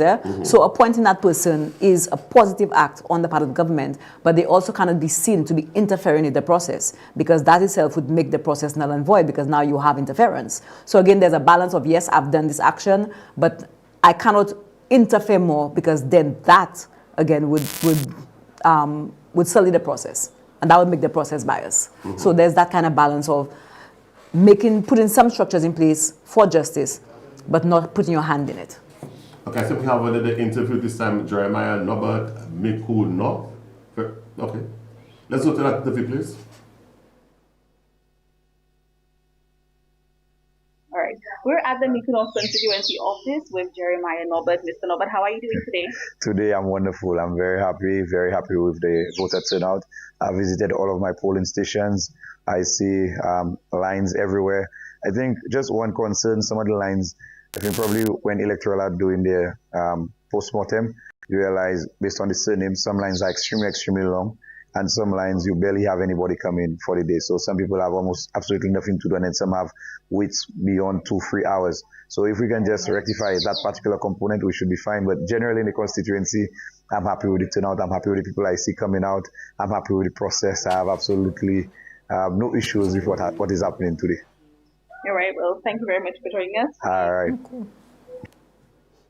What did you think? Okay, welcome back to Election Central. And Norbert, Jeremiah Norbert, the candidate for Mikud North, he was making the point that, I guess, like you said, post-mortem, that this is something that the electoral office has to look at. Because maybe in the J surname, okay, Miku, one of the most common surname, they're serious. So maybe they want to S, you should have very lesser S on another one so that you could spread it around.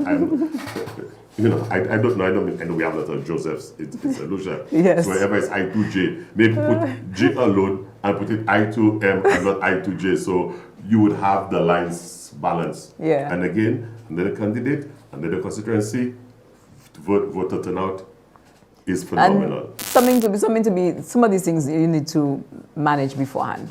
And let your voice be heard about that beforehand. Because on the day, what can you do? Yeah, I mean, these are things that the electoral office needed to take into consideration. You would have the voters list. You all would know the names of the people. You all would have done all those things there and then put this thing in place. So let's hope come next election or any time of that nature that those things will be taken into consideration. So therefore there'll be a lot more smoother process in the election. But back to that of financing. I don't think we could talk much or any less about that, but it is important. And a lot of persons will be given monies and they don't know why monies would be given. But back to a point I asked you earlier on. During the week, last 2 weeks or so, we had something else, election countdown. And a lot of persons were predicting 11-6, not in favor of any party, but they were saying whoever win is going to be 11-6. And I noticed there was something being generated on AI. 11-6. And it was doing something. Do you think it's going to be a close 11-6, or will it be a landslide? Well, as I said earlier, I'm just going to repeat what I said earlier, which is that, I mean, I didn't have the information regarding what people are saying, but now that I have, it kind of reinforces for me what I'm seeing, in that I feel that there will be more of a balance. I don't know if it's going to be 11-6, but I feel there's definitely going to be more of a balance of representation between the opposition and the ruling party. Whether that's SLP, which one is SLP, which is UWP, remains to be seen. But I feel there'll be more. I hope sincerely, but I feel there will be more of a balance. Not so much of a sweep. But one of the things I was disappointed in this election, and how do I put it? I'm not a pollster. Yes. I'm not a political scientist. And I know the parties, they had the individual polls done. But there wasn't enough. To me, I did not have any polls that was being done that was published. In previous years, there were always polls coming and telling you, okay, this might be a swing seat. This one might be this, or this one might be that. I did not hear any of those things happening. I know Peter Wickham was always around saying these things. Last election, he made some predictions. He was very wrong. I don't know if that is one of the reasons why, although I heard he made a comment that when elections was announced and person was saying, they forced the party to call elections early, he was saying that the UWP was caught off guard. I think we have some more clippings or interviews for Mikud North. Can we go to that, please? We're still in the Mykonos constituency. With us, we have Mr. Isidore Brisford. Mr. Isidore, you've been here for how long? You came here from when, you said? I came here very early, even before 6, well, just before 6 a.m., because I was one of the persons that was contracted to do some transportation. And I saw on arrival at the Makewood Secondary School, I saw there were lots of persons. There were lots of persons who wanted to cast their vote very early, but the place was not even open yet. But there's been a steady trickle of persons in and out to come and cast their vote, and I think this is very, very important. So, in a nutshell, I'm saying, you know, by the end of the day, we will know what the people believe. We will know what the outcome is, so we just have to wait and see what it is. Okay, and how has the process been for you so far? Do you think things went more smoothly this election as opposed to last? Well, when I attempted to vote the first time, I believe the process was a bit slow. I believe, you know, persons should have been allowed to vote a little quicker. I don't know what can be done to enhance that, but I think it was a little slow initially. And do you think that that probably is the reason why we're not seeing large groups? Because we've gone to other constituencies and we haven't really seen large groups of people. It's just maybe a handful of people at the polling stations. Is it because the process is smoother or faster this year or this time around? I think a lot of persons were there very early, and even before the days ended, I think you will see a true franchise. All right. Well, thank you, Mr. Isidore, Mr. Brisbane. Good afternoon, Mr. Lebon. How are you doing today? Hi, good afternoon. In fact, I didn't even realize we had crept into afternoon hours yet, but I'm okay. Excited, I'm buoyant, you know, and feeling good. Feeling good, okay. And what would you say the voting process has been like? What are the main differences for you in terms of voting this year as opposed to last election? Okay, so you mean this year, yes, versus last election? For me, it's really the level of enthusiasm I sense amongst the voting population, and maybe that's influenced by the fact that you had a big hype leading into today, December 1st. The two parties really had big, massive events, and then there was a bit of a change this time around. I don't know if it's because of the 21 days. You didn't have so many big public meetings. I think it was more like, you know, motorcades, and you had whistle stops and, you know, things like that. You know, and of course, a few big rallies, national rallies in between. So my sense, honestly, is that there's much more vibe on the ground and a lot of excitement. So that is one of the things I would point to. Yeah. And in terms of like voter turnout, do you find more elderly people are coming out, more young people are voting from what you have seen so far? No, for me, definitely there seems to be an uptick in the youth. And that's a good sign because, you know, this is all about the future. And the youth are the ones who are going to be stewards for the future. So the fact that they take that deep, you know, interest and gravitating into the process, I think that's good. It's healthy. And so that for me is one of the big issues, that you see the young people coming out, and it's something to look forward to and encourage. Well, thank you for speaking with us today.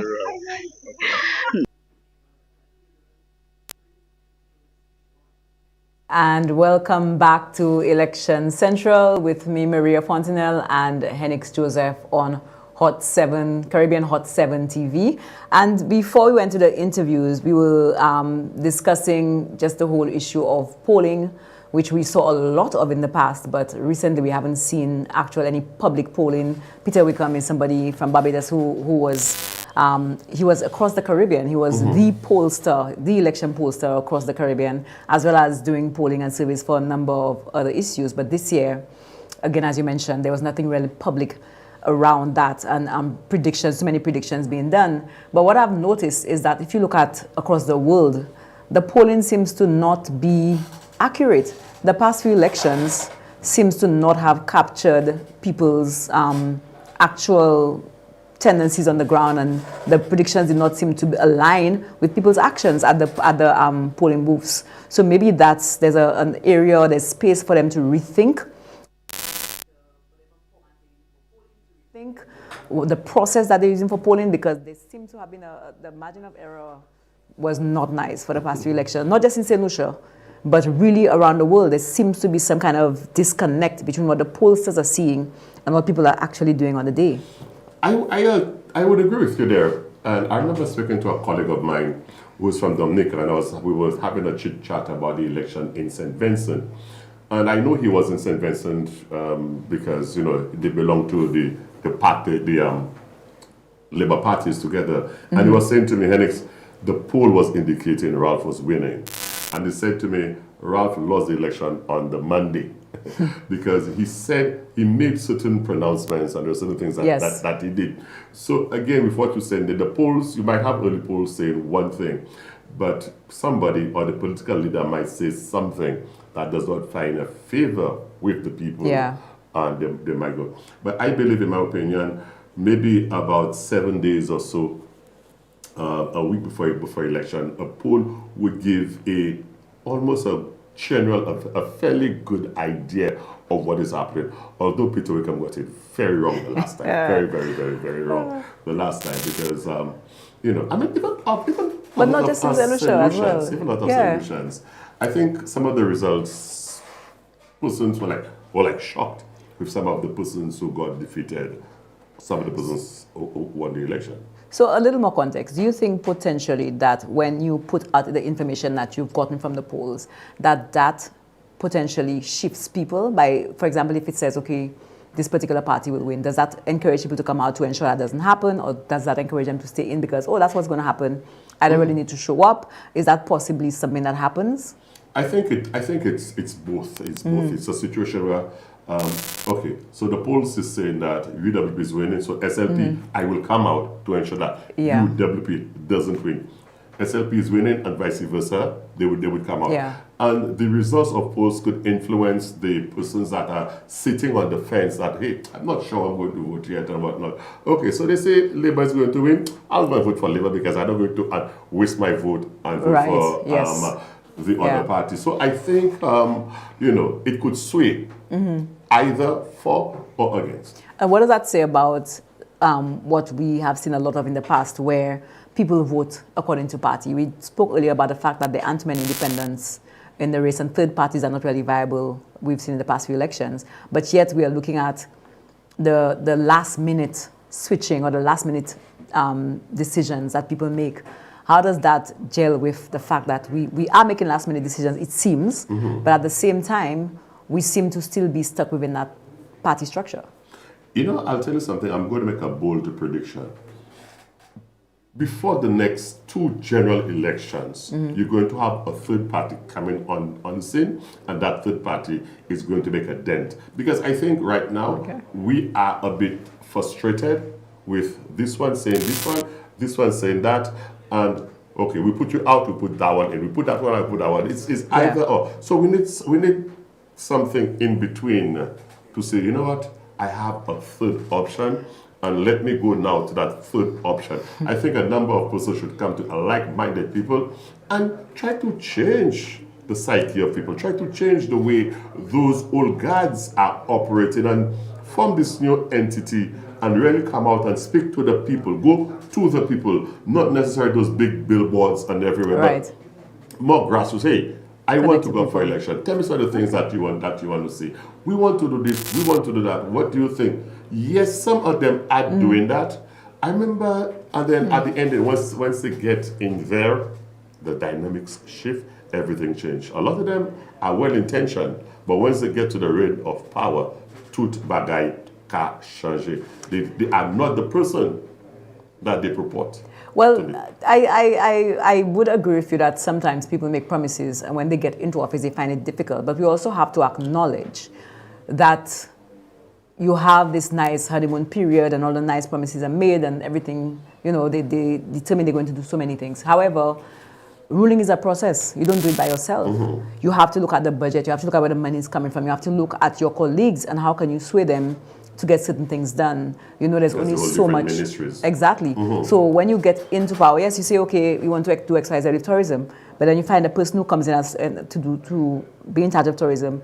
They have certain ideas. How does that gel with the rest of the commitments that you have made? The person coming into tourism now has to deal with the permanent secretary, now has to deal with the staff, now have to deal with information that they may not have But had. you have a manifesto. Right? You have a manifesto. Yes. And this is what should be I'm just guiding. acknowledging that it's not as simple as I make a promise and I Mhm. just keep it. You Mhm. sometimes have to be very committed to the promises you make in terms of navigating whatever hurdles you might come across and be ready for that. And it's really disappointing when you have somebody who was already in certain positions and then they come back and they still haven't done things that they said they would do. But again, we have to give a little grace, but still hold their feet to the fire.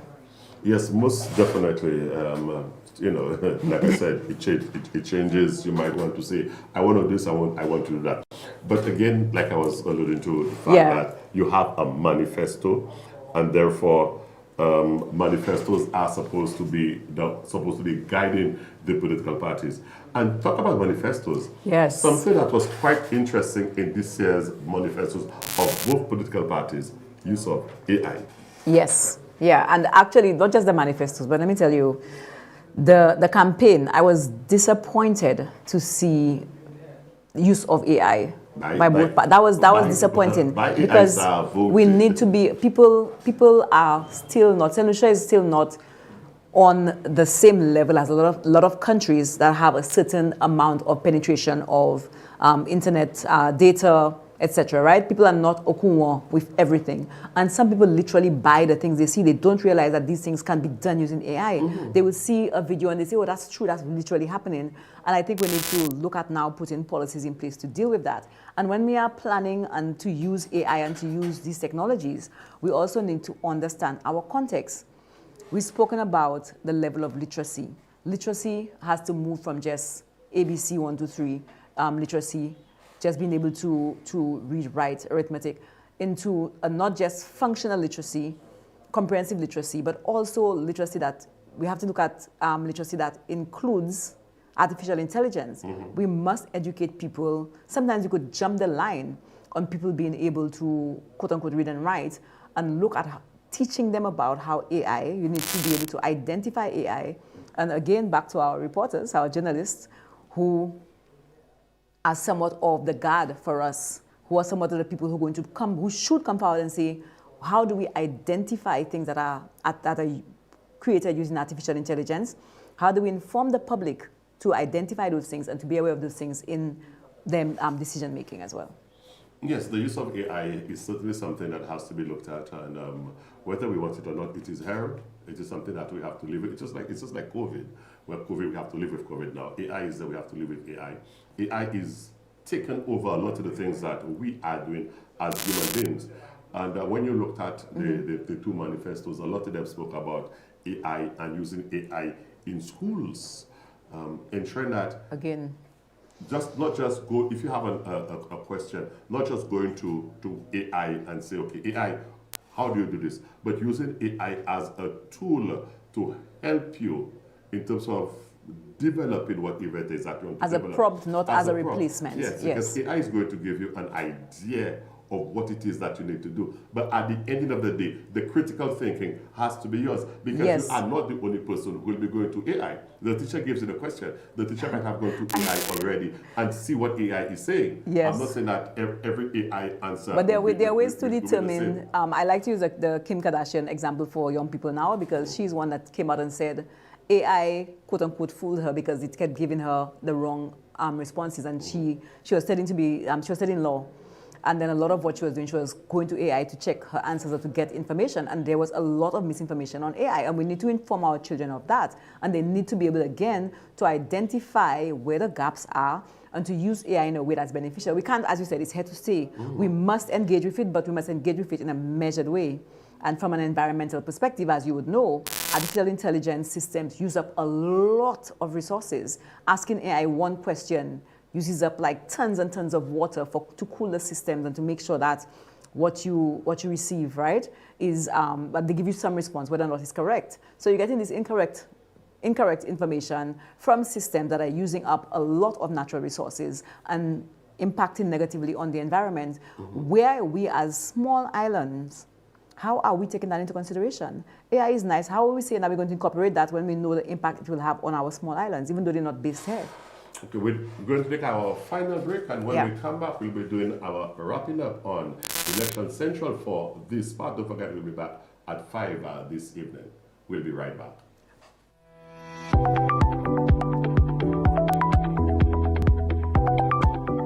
It is important that you understand how to mark your X on election day. A good ballot is where the intersection of the X falls in the space allotted for a particular candidate. To explain further, the intersection or the area where the two lines cross must be in the space with the picture and symbol of the candidate you are voting for. This is a good ballot. The intersection of your X is placed next to the candidate of your choice. This is also a good ballot. The lines of your X cross are in the space with the picture and party symbol of the candidate you are voting for. This is also acceptable. The intersection of your X, that is where the two lines cross, are in the space with the picture and party symbol of the candidate of your choice. Now, this is perfect. Your X is placed next to the picture and party symbol of the candidate you are voting for. This ballot will be rejected. Only one X is required. You can only vote for one candidate. This ballot will not be counted. If no X is placed for any of the candidates, then the ballot will be rejected. It will not count.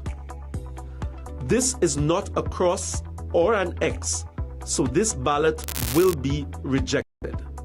You need to draw two lines, and they need to cross each other. This ballot will be rejected because the X is on the line that separates the candidates. Remember, the X must be placed next to the picture and party symbol of your candidate. This ballot will also be rejected. The X has to be placed in the space opposite the picture and symbol of the party you are voting for. This ballot will also be rejected. Remember to vote. You need to draw an X. The two lines must cross each other. This ballot will not be counted. Now, this is not a cross or an X.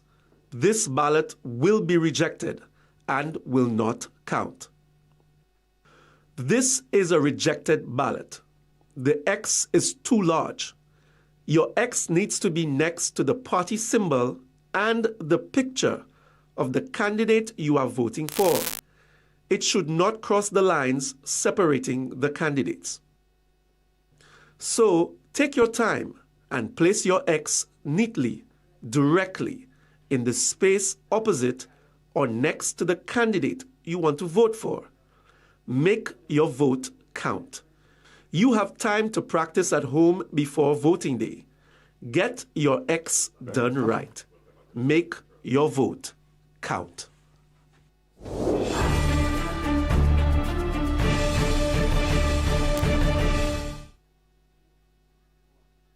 Welcome back to Election Central. I'm Maria Fontenelle with Henix Joseph. And election coverage today is brought to you by Hot 7 TV and Bank of St. Lucia, all the bank you need. And before we wrap up, Maria, just somebody sent me one message and we'll talk about AI. Person said to me, one AI search uses 10 times the energy of one Google search. So thank you very much, Winston. And please keep it locked on Hot 7 TV and Kiss FM. Today, December 1st, we come back at 5:30 p.m. this evening with Election Central coverage. We've taken you from the opening of the polls and we'll now go straight through to the election of St. Lucia's next government. So join John Peters, myself, Henix Joseph, Urban Dola, and Earl Buske for real-time updates, seat results, and all the major moments. So you could catch us again at 5:30 p.m. on Hot 7 TV and Kiss FM. Maria, your final thoughts on this morning's session?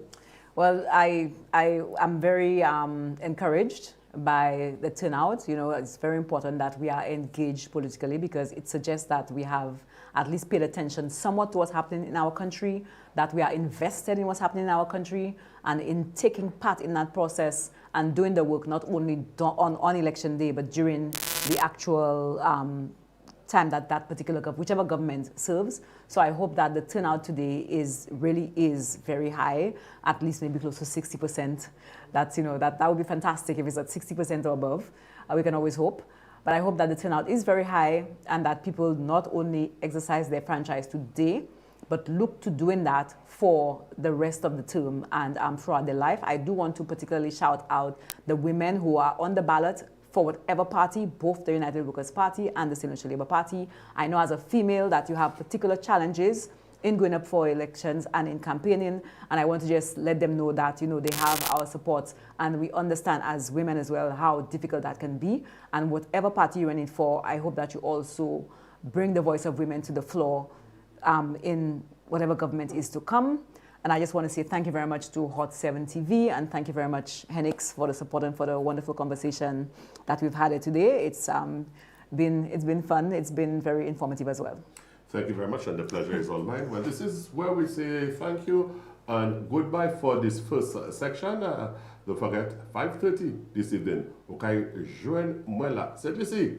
Chebewen, Pamole, nous caillons tout ça, et puis pas oublier, allez, mettez tikwa, bon candidat, et bien bon parti ou quoi qui caille gouverner cette ici. Premier, Henrik Joseph, moi t'es là, adios.